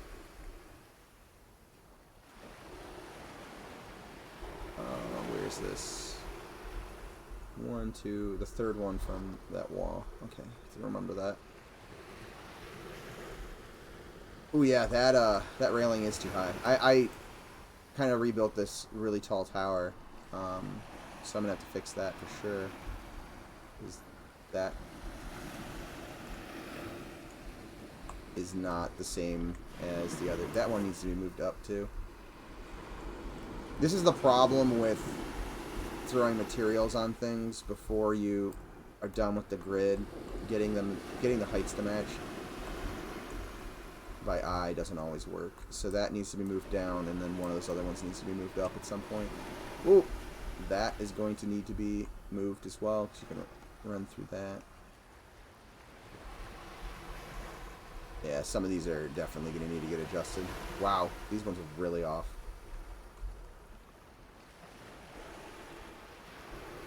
Eventually, I'm going to have some more of these wings. Ooh, what did I do there?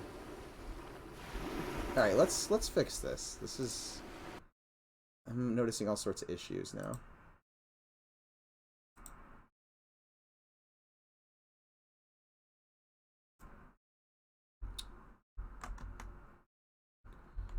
Let's clean some of this up.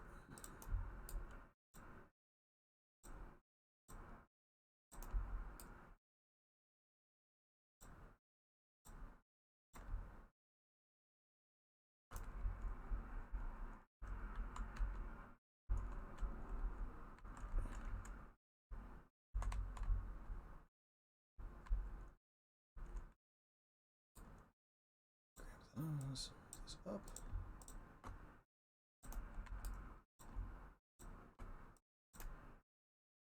Okay, so let's collapse these so that they're welded back together. I bet you I just forgot to collapse these.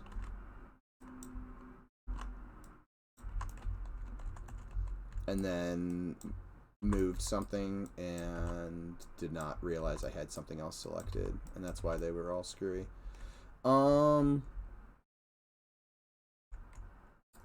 Let's clean up this edge flow a bit.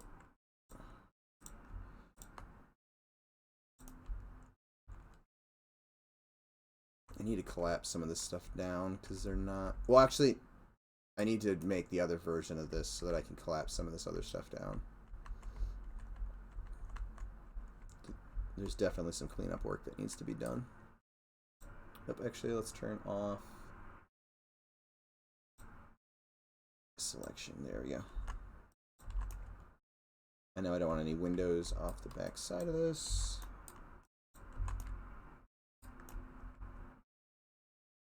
That should be good.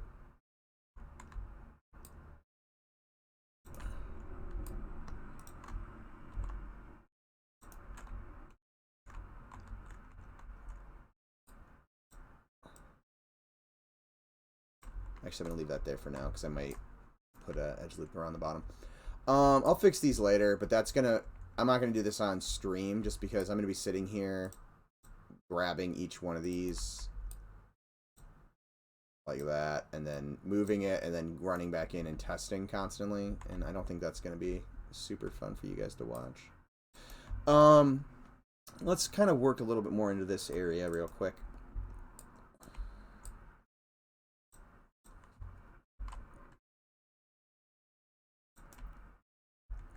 So I think about here is kind of where I was thinking for that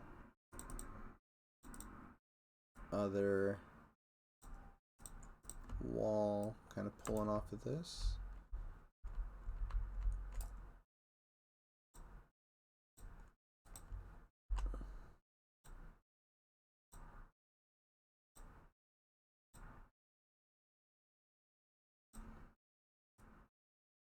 Do we have anybody new to the project in chat that is not aware of what we are working on? Because I have not shared the links. So that link I just put in chat is to our website. We're making a indie MMO that is very much influenced by the classic first generation of MMOs. So EverQuest, Ultima Online, games like that. And we are currently building our proof of concept zones. And this is our main city that will be part of the proof of concept. So it's pretty large. I've been working on it for probably about a month and a half, 2 months at this point. So if you want to learn more about the game, follow those links. We have a Discord channel with 853 people in it. As of when I checked yesterday. So it's been growing pretty quickly lately, which is awesome. If you don't want to join the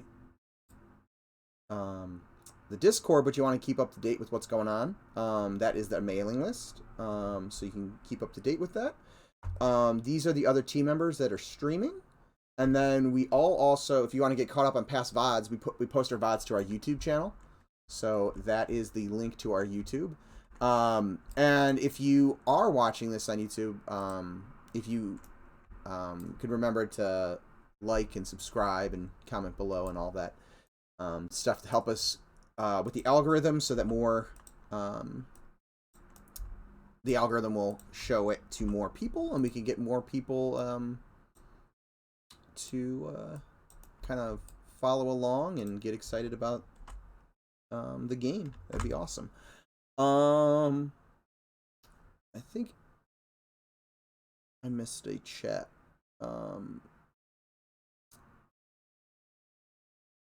Yeah, Ishiratari.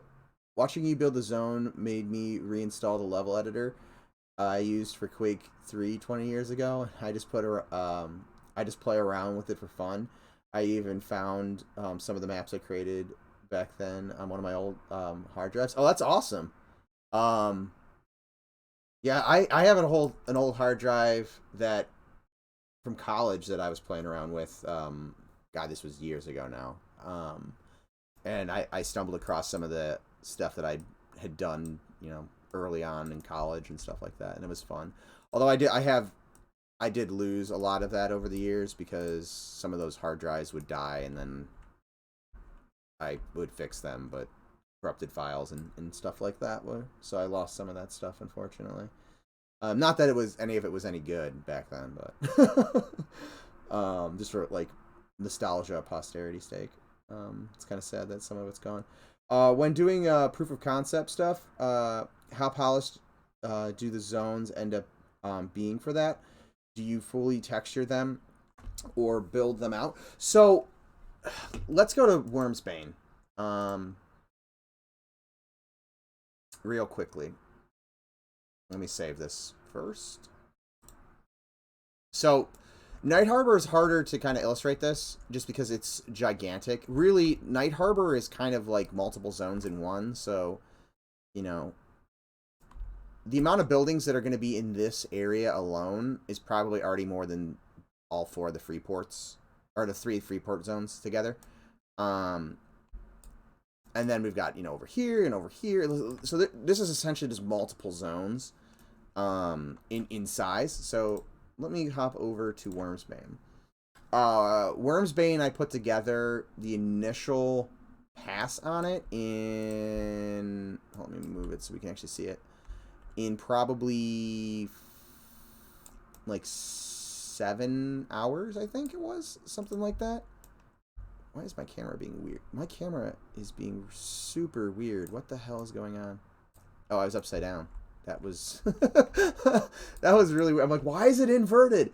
And for some reason it was upside down. So this is the entirety of Wormsbane right here. Again, it's not, it's intended for a smaller level range, so I didn't get super crazy with how large it was. I could have kept expanding stuff out all over the place. And we even have kind of this little like teased area where if we wanted to, it could be extended further into new dungeon areas. But for now, it's just kind of like a small tease that it could be if we decided we wanted to do something with that.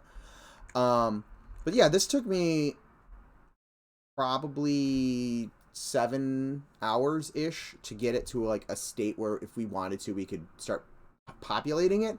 And then I probably put maybe around 20 hours into it total, with just doing small edits, playing with the lighting, rescaling some of these like pews and kind of moving them around so they look a little bit more disordered. Adding in this area off to the side. This wasn't part of the initial part. I just felt like it needed more to this wing. Kind of coming in and putting in these temporary like bone stacks into the walls of the ossuary.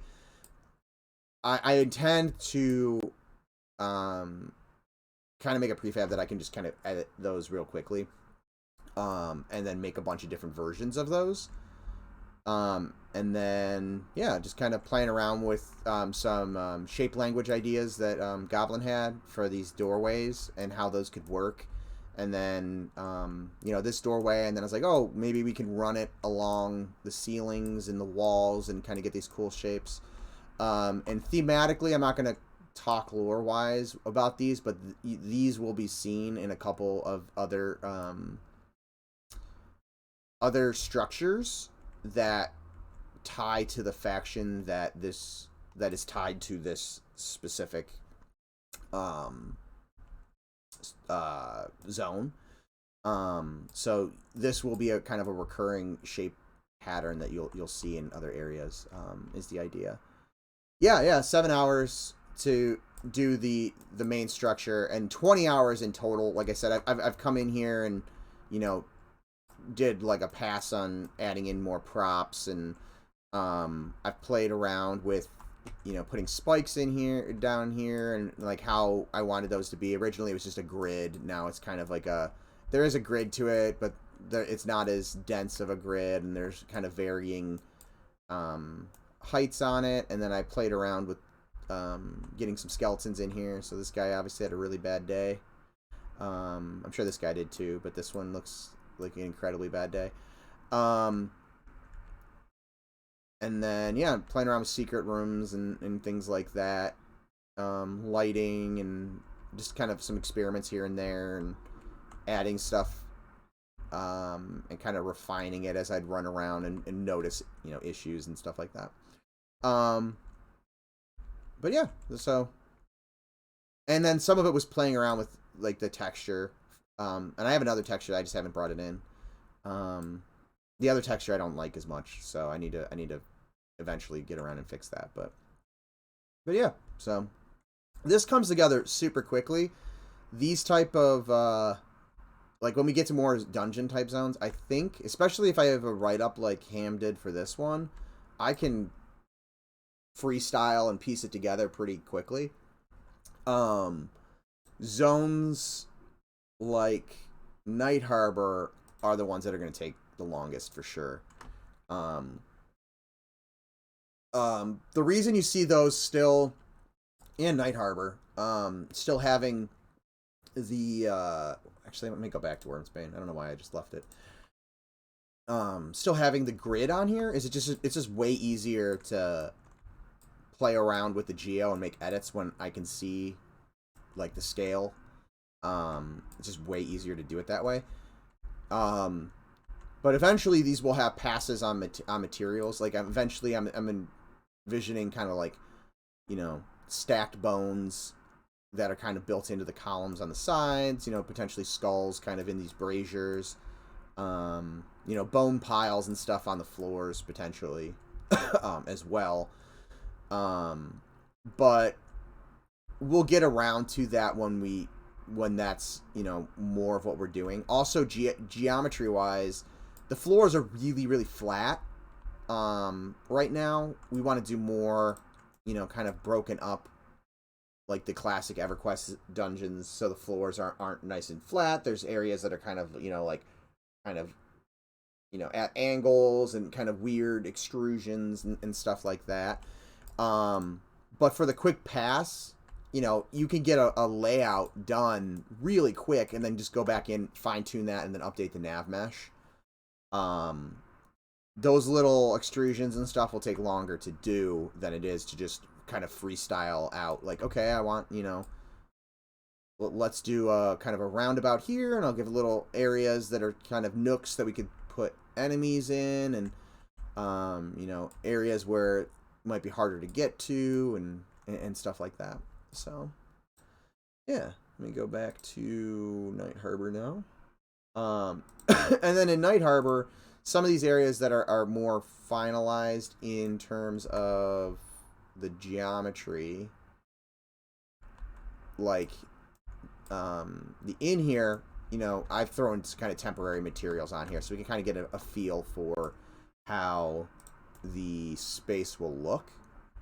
Now, these materials are not kind of representative of what we've decided to make for the texture, but we just don't have the textures yet. done. So once Goblin gets to around to doing some of the environment textures, where is it? We're gonna have this kind of stone like textures that have these kind of almost like waves in them. And that's what a lot of the older structures from Night Harbor are going to be made with. So there'll be a lot of that kind of stonework, kind of less kind of stucco, loam, adobe style that we have going on here. And then also we've talked about adding like speckles of like color. Well, let's see. And also some of these like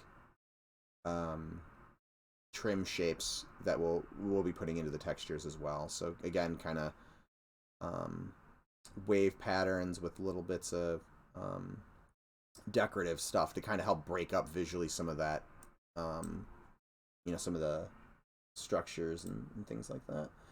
Where's the thing I was looking for?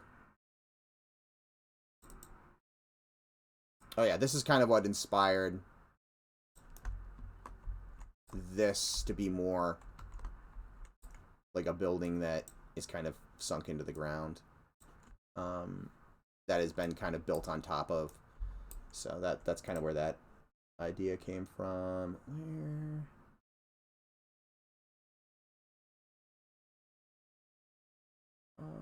I don't think I have it, but yeah. So I just kind of incorporated that into the initial design for this.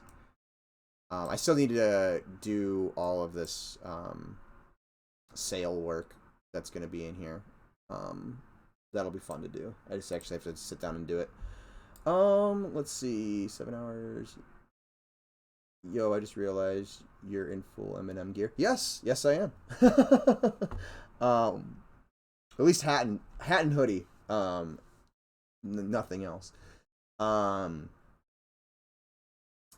think the big golden. I like the big golden dome building. Yeah. So this is super placeholdery right now, but this is going to be up on the third tier, which is based off of this concept. So it's going to have this kind of lapis blue stone work, and then it's going to have a lot of these kind of catwalks, which are right now super blocky. It was just roughing in the kind of feel of it, but they'll have kind of these arches underneath them, and then lower areas will probably have some grasses or some streams or things like that. We're gonna have some kind of right now these are again super representational. This area was just kind of playing around with these buildings and seeing how this feel can be achieved and what it would kind of look like. So having them on kind of rocky right now these are just hexagons, but kind of rocky areas that they'll be sitting on, and then this will go into a square that has some kind of administrative buildings off to the side, and then it's going to go up into this giant temple, which I'm not going to talk about the lore. But there's also going to be kind of like, there's this big statue kind of in the city. So the layout will probably change a bit. Again, I was just kind of really experimenting with that. I don't think I left enough room to have some of these administrative buildings unless we have them kind of tucked right here. And then, there'll be some more housing over here and stuff that players potentially could be purchasing as player structures. And then down here we've kind of got our tier 2 housing area. So some of it will kind of go back into this area. So there'll be some kind of built, some city area built into here. And then, down around there. And then we've got the hanging garden areas off of here. I think I want to have the hanging gardens have an entrance up on the top, so you'll be able to enter from like here and like over there.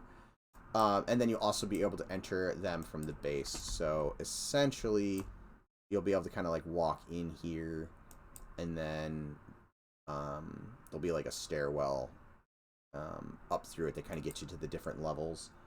And I don't know if I've shown... Where is that concept? So this was a concept that Goblin had done. So it'll be more angled like this. It won't be kind of straight across, because that will just get, you know, really, really high in terms of the wall height. And I like the wall height for this area. So you'll be able to kind of walk in. Again, it'll be more slanted. And then you'll be able to walk out of these areas, and it'll have a little railing that have these kind of wedge like rectangular shapes. And then have these little bits of are these like half arches that you kind of walk under, and then there'll be just these kind of draping cloth sails that are kind of tied to support structures and stuff like that. And then you'll be able to walk inside and stuff like that as well. So those will be on both sides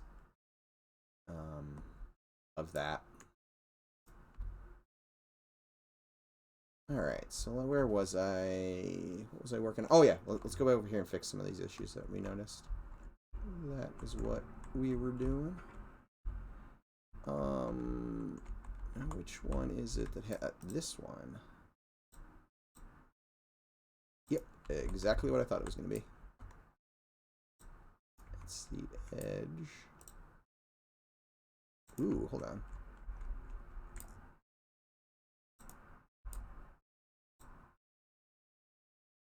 Apparently, I have an extra face.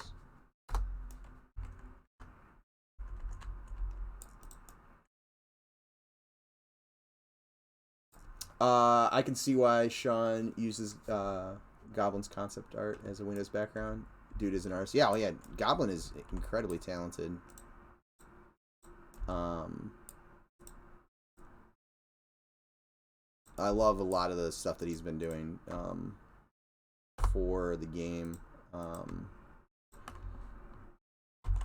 It's also, if anybody in here has not watched one of Goblin's streams, I highly suggest it. It is super fun to watch him like make a couple brush strokes, and then you'll look at a bunch of you know, kind of smudges of color, and then like 2 or 3 brush strokes later, it's all of a sudden this beautiful image, and you're just like, damn. Because I mean, I can digitally paint and stuff like that. It just takes me a while. I'm not super efficient at it, or by any means amazing when it comes to digital painting. I can paint textures and stuff, not necessarily. I can do this style that we're in. It takes me so long to do. But man, he is so fast at it. It's really impressive to watch. Did the ogre proof door get adjusted? So some of the doors are intentionally ogre proof because they're built to human scale. And actually, that reminds me, this one lets an ogre in. I don't want it to let an ogre in. So let's make this not ogre proof. And actually, let's clean up some of this edge flow, because adding in edge loops for various parts, you get all these extra edges, and technically this is not efficient way of doing this. Oops. Not that our poly counts are going to be really high where I'm worried about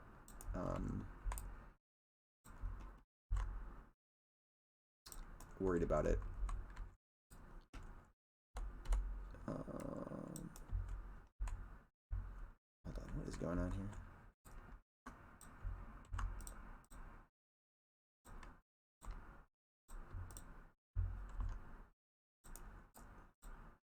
That one? No, weird. Thought I fixed this on stream last week, but apparently I did not.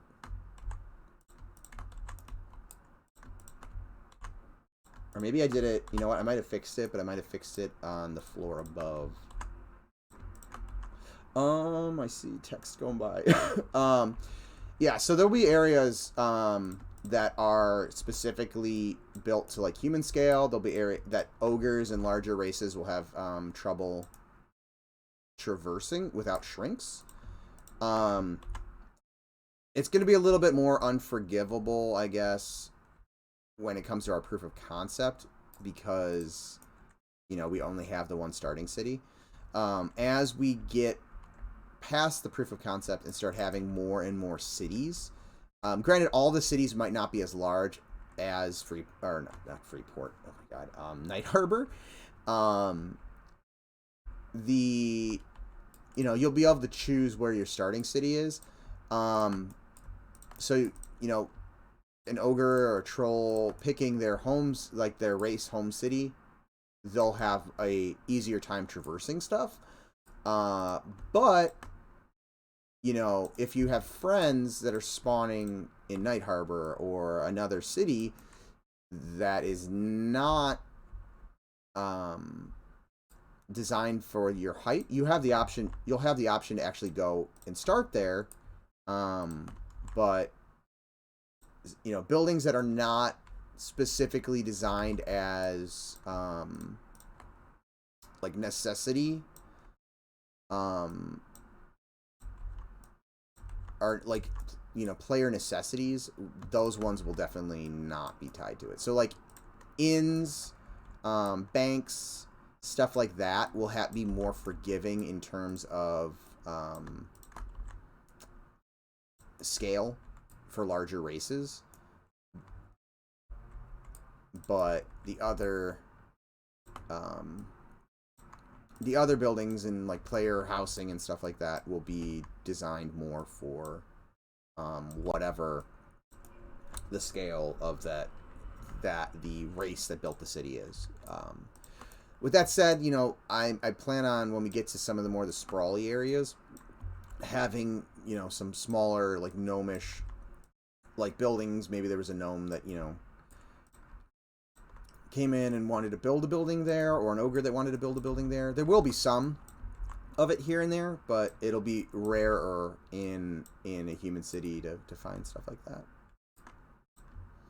I also kind of want to play around with the idea of, like, gnomes potentially, or halflings, like, inhabiting a larger scale races housing. So maybe you go into a house somewhere in one of the sprawl areas in Night Harbor, and there's a gnome that's, you know, kind of gnomized the structure. So this, you know, smaller human scale house all of a sudden is like a mansion to a gnome. Because again, our gnomes are tiny.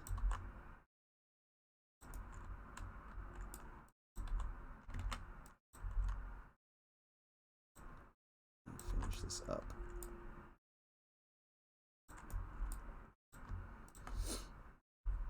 Oops, that was not what I wanted to do. Nope, that wasn't what I wanted to do either. What is going on?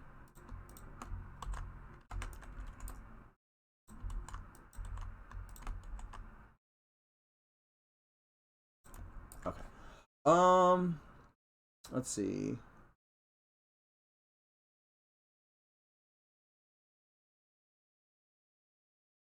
Proof. When he did the Deep Gnome City concept on stream, at first it looked like a ghoulish Jimi Hendrix. All of a sudden it was a city. Yeah, it's really fun to watch that kind of come together, where you're like, I don't see it. Oh my god, I see it. It's really cool to watch that, for sure. Yeah, the Deep Dwarf was super cool. Yeah, I'm super excited to eventually get to building that. It looks like it's going to be a lot of fun to play around with. Sean did say crouch was coming, so if they were, yeah, crouching will also let them navigate around a little bit more, because they can almost get through some of these spaces, and you know, it's just, you know, being able to crouch. And we could potentially also, when crouching is happening, shrink the width of their capsule collision as well to make them kind of fit some of those areas a little bit nicer if we decide that that's what we want to do. So there might be, there's going to be a little bit more forgiving in terms of traversal, but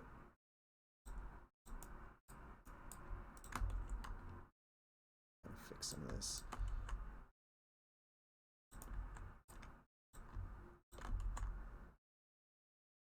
There we go.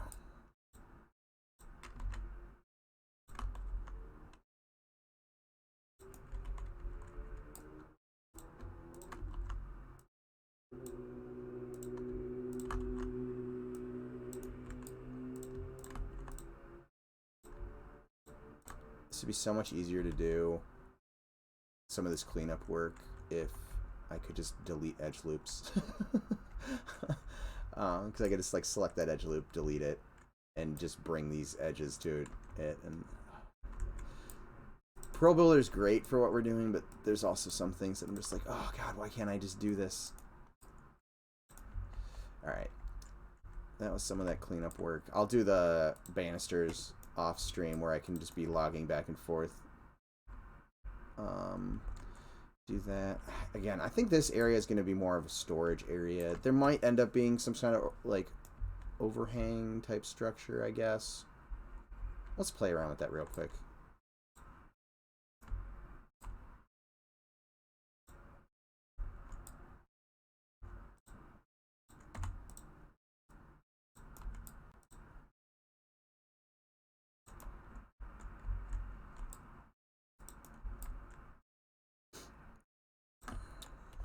This snap to that.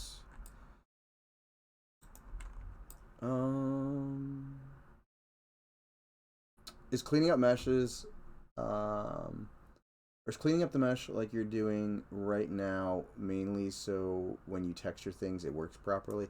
It's also just to cut down on the poly count. But again, the game itself isn't going.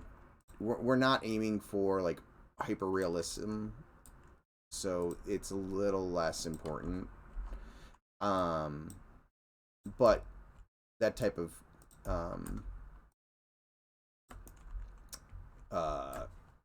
optimization does help cut down on rendering costs and stuff like that. Just less triangles to render. So some of this stuff will get passes like that. Some of it will more than likely be exported out to Maya when we do texture passes and stuff, just because I can clean up the UVs a lot faster there with the tools in that. But some of this stuff, I mean, if it's just throwing a tiled texture across, it's really easy to do here. And then we can project decals to get either dirt and grunge or and I closed that image, didn't I? Things like this when we have some of these built in, those can just be projected onto the surface. So stuff like that and potentially this can all be done that way. These could be done in trim sheets as well. So some of this might be more trim sheet based. It'll depend on the structure and what we want for it. This structure is really, I don't think we have that really designed onto it currently. So it's more just kind of flat structure for these ones. But we just need the materials. But yeah, some of the edge loops and stuff like that will be for trim sheets and texture seams and stuff like that. It's honestly, it's just going to depend on what we want it to look like. You can see how some of these I'm leaving edges running along the bottom. That's in case we want to continue using like this vertex painting, so it just gives a nice little grounding kind of ambient occlusion shadow to it. This is probably a little too dark of a difference between the two, but it does give a nice little visual separation.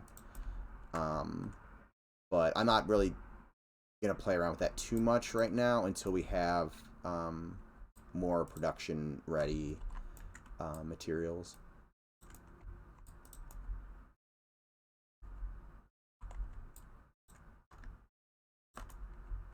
Oops. Let's...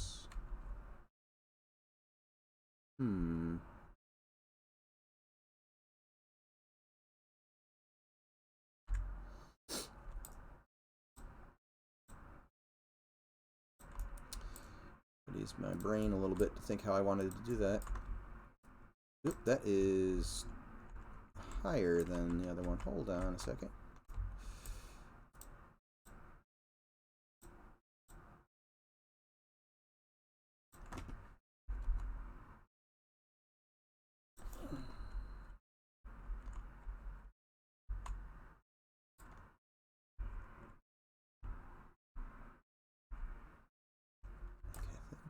That is correct.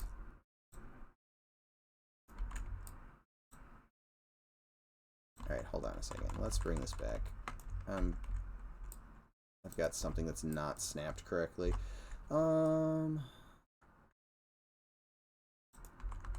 There we go.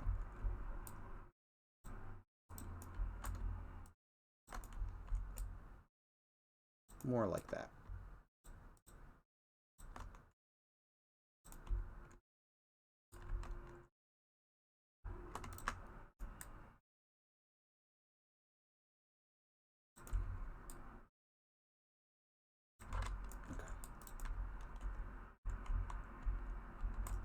And now we'll just... And I guess I could just do this and then connect those to get the angle I need. But in reality, merging these down there is technically more efficient of a way of doing it. Except I turned off my selection, so let's move those over there. And we'll move these up over there as well. And then we'll just collapse. And collapse. And then we will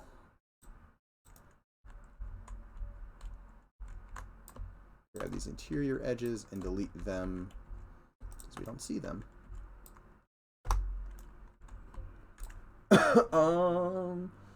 Hey, by the way, I wanted to ask you, I saw that the guild hall all textured when I was running around last night. Is the UV, or is that UVs all proper, or did you do more of the poly paint texture on it? It is not. I need to actually go back in. I debated doing that on stream today. I think I might do that on my stream tomorrow night because I pushed my Monday stream. So I need to add in more edge loops to the wireframe. It just doesn't have enough. So I need to play around with the UVs for that. Or the UVs actually are laid out. I just need to add in more edge loops. And then I need to also play around with the floor. So my plan, what my plan is going to be is to add a stairwell. I don't know if I want to add it here or starting here. So this will kind of go down a meter or so. And then there's going to be railings similar to, actually not similar, I'm just going to straight take these railings and crop them to fit in between these. And then this area up here, I think I might do stairwell. I have to decide if I want to do stairwells on the sides up to a platform in the middle, or if I want to have the platform risen up and then have stairwell up the middle. But I want this to be probably a meter or two higher up there, and then a meter down here. So I want to play around with that, and I think I might do that on stream tomorrow.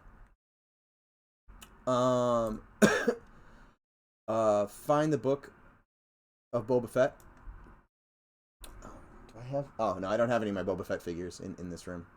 I'm a huge Star Wars fan. If you didn't know, Regis, I definitely a fan of Boba Fett. Can't wait to quit my job knowing this game in full force. Of course, be the first GM on the super populated German server. I'm ready. Joke. But one can dream. Did you export it to Maya for all that? So this one, what I started on one of my streams in here, and because of the curvature of it, I mean, even though it's at pretty sharp angles, the edge sliding in Pro Builder leaves something to be desired. So I just modeled the entire thing in Unreal, or not in Unreal, in Maya. Sorry, I'm finding hiccups. So this was completely made in Maya. I just exported out what I had started roughing in, and then just did the rest in Maya. So it'll be Maya, 100% for the actual mesh that's in there. Nice, me too. If I couldn't tell, or if you couldn't tell. Yeah, with the name of Mandalorian, I had no idea that you were a fan of Star Wars. Actually, Star Wars is probably the reason why I got into gaming and effects and movies and stuff like that. That was kind of what sparked my interest from a small child. Funny story though. Star Wars, the first time my family tried to get me to watch it, I refused to watch it because I was a stubborn child. I was a huge Ghostbusters. Well, I still am a huge Ghostbusters fan. But I was a huge fan of Ghostbusters to the point that my parents did not want to watch Ghostbusters anymore. So my mother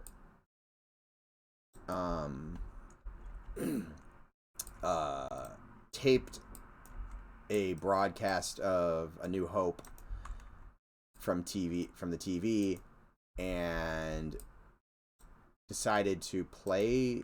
I think her and my uncle put it on for me one day and hid the VHS that I had of Ghostbusters.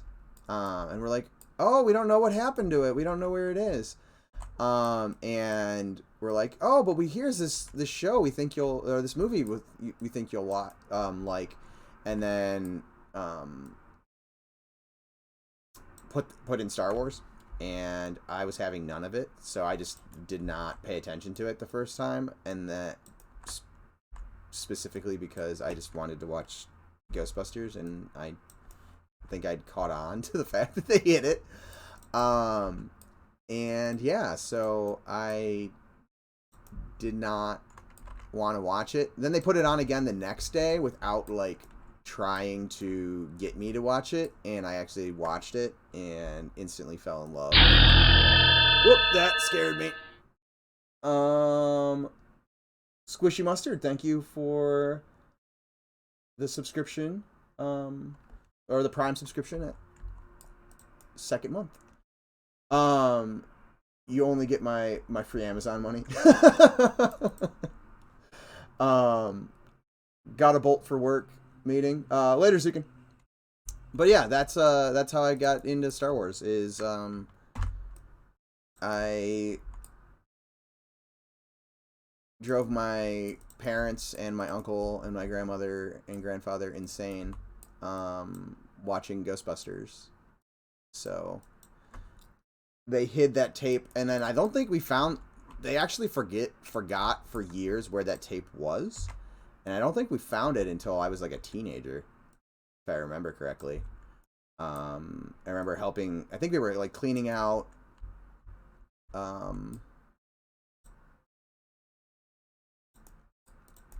Cleaning out my grandmother's dining room, which had a bunch of like china cabinets and stuff in it, and someone was like, oh, here's that Ghostbusters tape. And I was like, oh, that's where it went.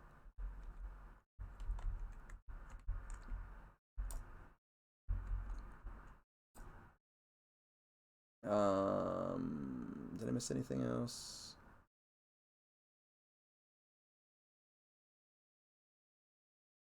That's parenting right there, boys.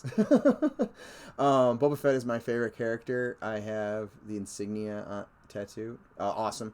Yeah, I've debated getting the Mandalorian tattoo. I only have the one tattoo. I have a whole bunch of other ones planned. I just haven't had the money or the time over the years to get them. But my one leg is going to be totally dedicated to Star Wars. I've debated doing one leg light side, one leg dark side. Man, Star Wars Galaxies was pretty dang good. I did not play Star Wars Galaxies. I take that back. I played it, but I played it after the new game experience, and I've played a little bit of the EMU server. I haven't done a whole bunch on it though. And that was a long time ago that I played it. It was super early in its development cycle, so I'm sure it's much further along at this point. I did play a ton of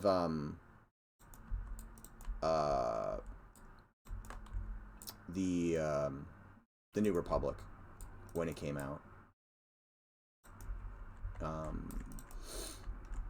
I had all the like best Marauder gear out of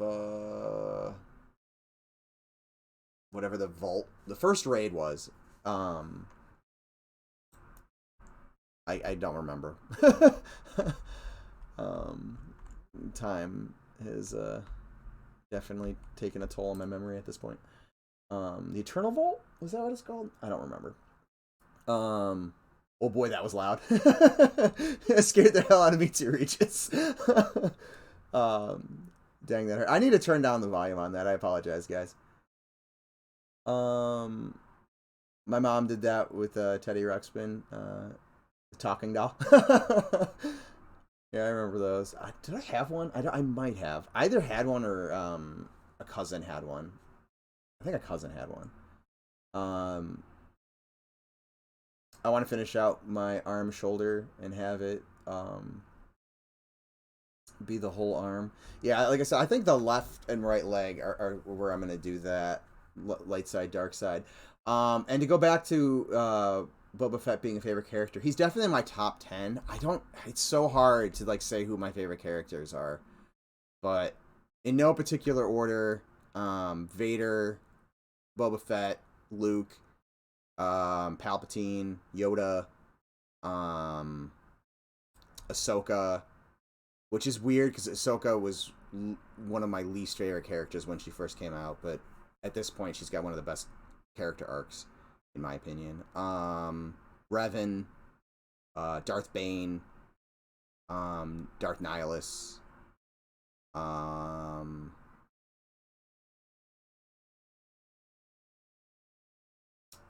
would I put as the 10th? I don't know, but I have a stupid large collection of Star Wars Black Series figures. Like I have more than I have room for at this point. I have shelves that are just stacked full of them because I don't have enough space to display them all at this point. Yeah, there's a lot.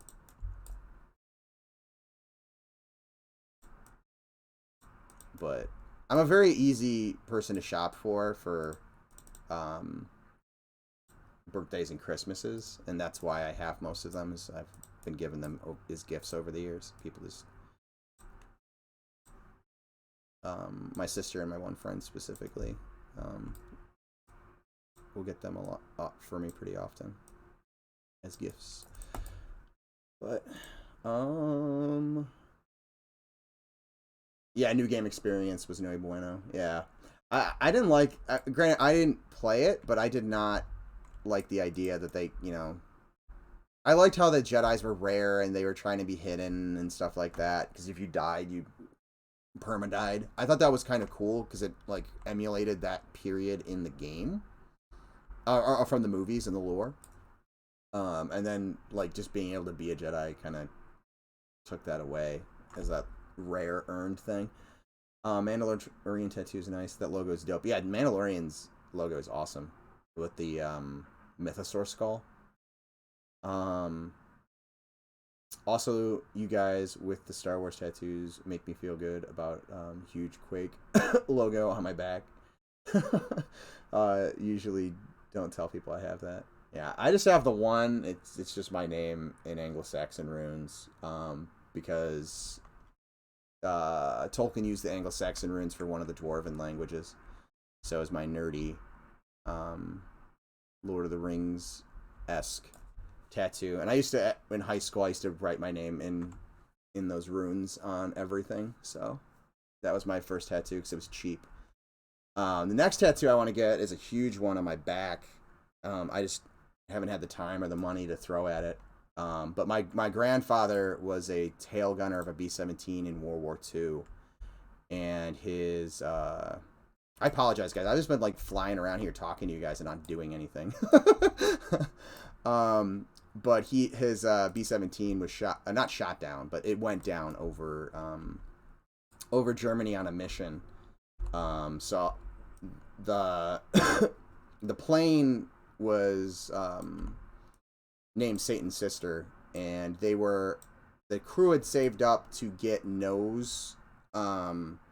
nose art painted, and it was supposed to be I think like a devil, like a girl kind of dressed up as a devil, with a pitchfork, I believe. And I wanted to get that on my back, so kind of like a 1940s pinup girl, dressed like a devil with a pitchfork and kind of a devil's tail, in wearing something red, I guess, and then have a B-17 in the background, and then the name Satan's Sister, and then the dates, or the date that it went down. Essentially, it's kind of like a cool honorary tattoo to him and his crew. He survived. He was a prisoner of war for like a year and a half, until Patton and his armored division liberated the Mooseburg POW camp. 18 months, yep.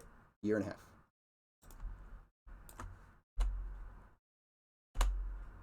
So, I want to get that, and then I've got, I want to do my shoulders, and then, yeah, my legs were Star Wars. Yep, yeah, he was in the Death March. Stalag Luft Death March, from Poland to Germany. Well, that was a short meeting, Zukin. Is it good that it was a short meeting, or is it bad that it was a short meeting? I think it was from 6 to 4, something like that. Yeah, I don't remember the numbers of which Stalag Lufts he was in. I mean, I have it. Where is it? I have his whole memoir, like, right next to me. It's right over there. But I don't remember the numbers off the top of my head. Yeah, I was just typing from Poland to Germany. Yeah, stuff isn't on fire anymore, so nothing to talk about. Awesome. That's always good. When stuff is on fire, it's definitely not as fun. Do I want this to extend further?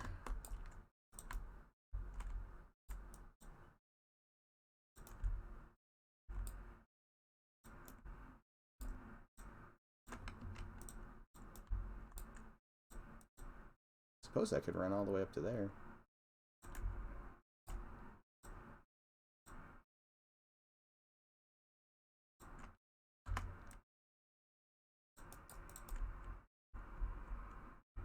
That.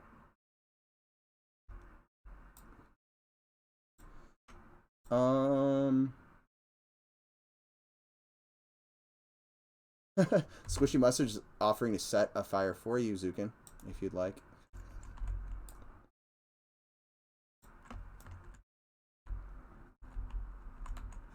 Oh, I need to raise these up because they are not currently inside that. Now they're too far. Which is probably means that I screwed these up too. Yes, I did.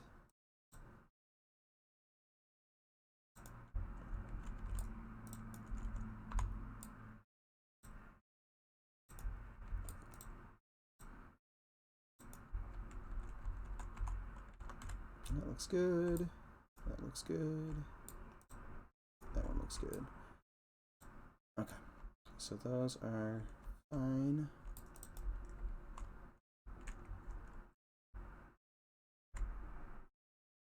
I don't really want to do a set dressing pass on this stuff yet. Although, I probably should keep this consistent. I've had the boards running like that way with these, and this one's running across. So let's fix that. Move that one. In that one. And I'm sorry I'm doing this off screen. You guys can't see it. I just typed 90 in a text box. So those are rotated. And let's play around a little bit more with some of these. Again, I mentioned it earlier. The idea is that these will be more varied in the types and colors and stuff like that. Specifically the tents, as we kind of develop more of the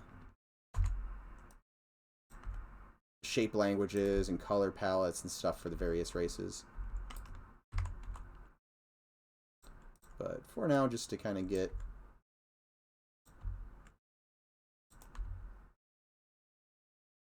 something in here.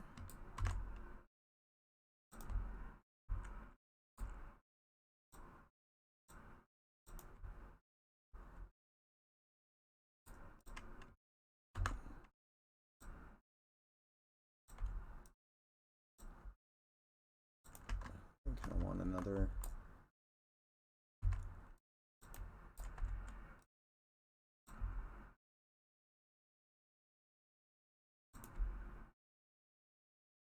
wall running like that. This one's a little bit higher.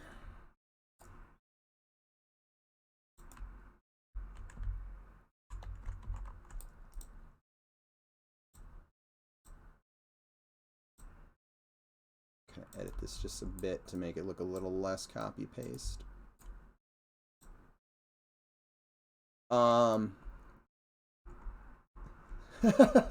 It's very kind, but you'll pass.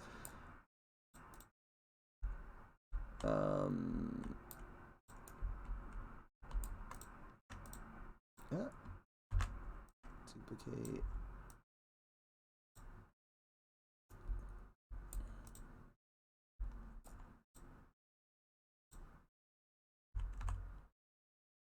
Close that out a bit. It's starting to feel like a campsite.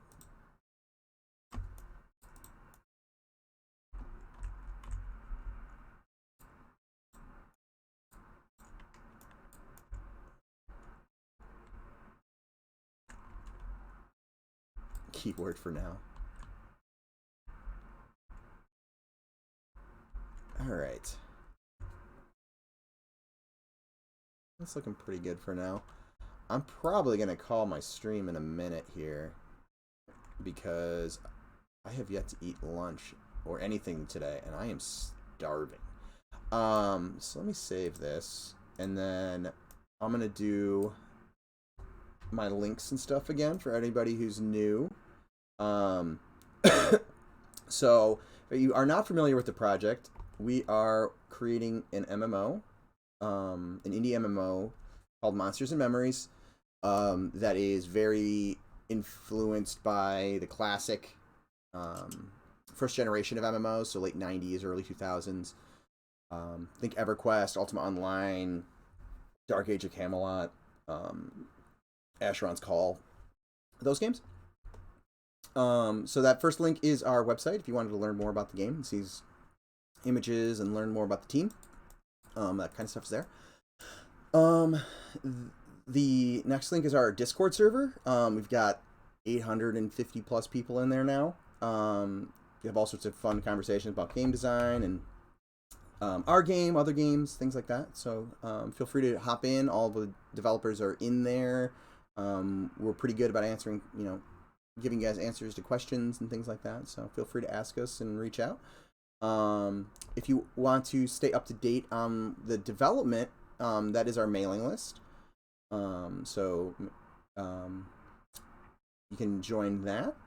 Also, we're hoping at some point this year to get some members of the community in for some testing. So you'll want to be a part of that if you're not already. Again, that's kind of like a by the end of the year goal. We'll see if we hit that or not. These are the other team members that are currently streaming. So give them a follow. Everybody streams kind of their own different aspects of the game. If you want to get caught up on past VODs, follow our YouTube channel. And if you are watching on there, please remember to like and subscribe and comment below on, what you guys think of what's going on today.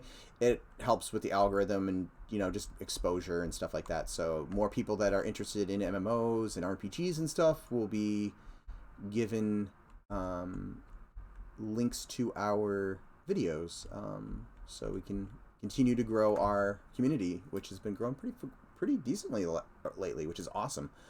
So yeah, that's pretty much what I'm going to be calling today. This area is starting to come together. I'll run around in it real quick, and then I think tomorrow night I'm going to be doing a stream because I put off my Monday stream. Work has been crazy, end of semester type stuff, so it's just been a lot, so I put that off. But I think I'm gonna clean up this mesh a bit more to make it more production ready and kind of play around with the elevations in it, and then maybe do a little bit more with this administrative building over here, and then kind of fill out this other administrative building. Still need to do some of this temple type stuff, and then once those are built, kind of adding in some smaller like housing structures and stuff like that, kind of scattered in about, to kind of start making this feel more. And then I think I'm not going to do this on stream tomorrow, but I think I need to start kind of building into this tannery area. And I think I kind of want to carry the idea of this old fortress area over into this space, and then make it look like these tannery buildings and stuff were built up on tops of some of these ruined walls and stuff like that. I just need to figure out how we need to eventually figure out how the front of this temple's compound is going to look. Right now it's just literally a giant space, and when Goblin moved some mountains around, it looks like this area got filled up, so technically it'd be more like that. But yeah, I need to break up these mountains so that we can make him more used. Okay, question: will Nick ever stream again? I think he's planning to. He just hasn't. I think he is. Yeah, he's busy in real life. And then also he needs some combat fixes and stuff to be done, and pathing fixes to really be able to do some more testing. So I think he's waiting for some of those programmatic issues to get resolved to get the game in a more playable state for what he's doing. Good for him. Hope he's doing well. His streams were a lot of fun. Yeah, I do believe he does plan on having some more once some of that stuff is resolved. So let's hop back in real quick and run around this area. See how it's feeling. And then I'm gonna call that and go find some food because I am starving.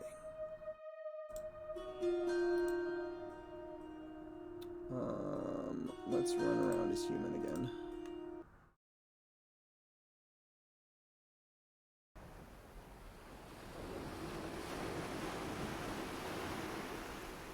What's going on with this character that he doesn't like to load?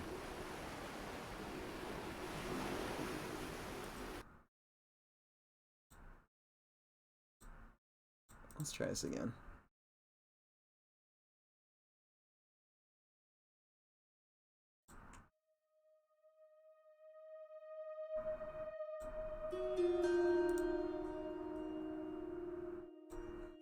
No, let's not do that because that's going to be a capsule person. We'll go around with Putney.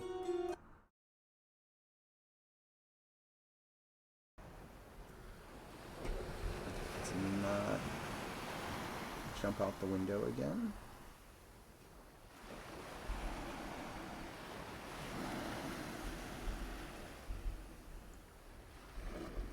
Oh, there might be we have a bug that might cause an issue here. Oh, nope, it's okay. I was half expecting to get death touched back there when I transitioned. We have a funny bug that, like, if you run all the way down this ramp system, the second you hit the ground, it detects you as falling the entire way, so it just death touches you if you're a low level. Yeah, this is feeling alright. It's kind of feeling stably. Again, it needs some more work with how these are laid out. But again, blocking stuff out right now, and then we'll be doing optimization passes and art passes and stuff like that over time.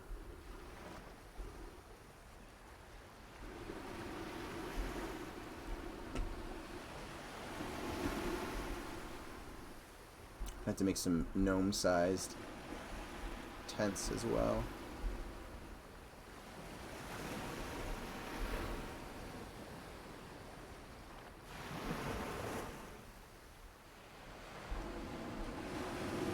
Cool. All right. So I like how that's coming together. Obviously, there needs to be more in terms of like set dressing, like crates and stuff laying around, but that'll be another pass. Right now, I'm focusing more on just getting buildings and structures laid out. Okay, so I'm gonna call it a day, guys, and I'm gonna go find some food. I'm starving. So thanks for hanging out with me. I will be streaming tomorrow night after Sean gets done. I don't know if I'll do it right after or more in the evening, but I will do another stream tomorrow. And I will catch you guys then. Later.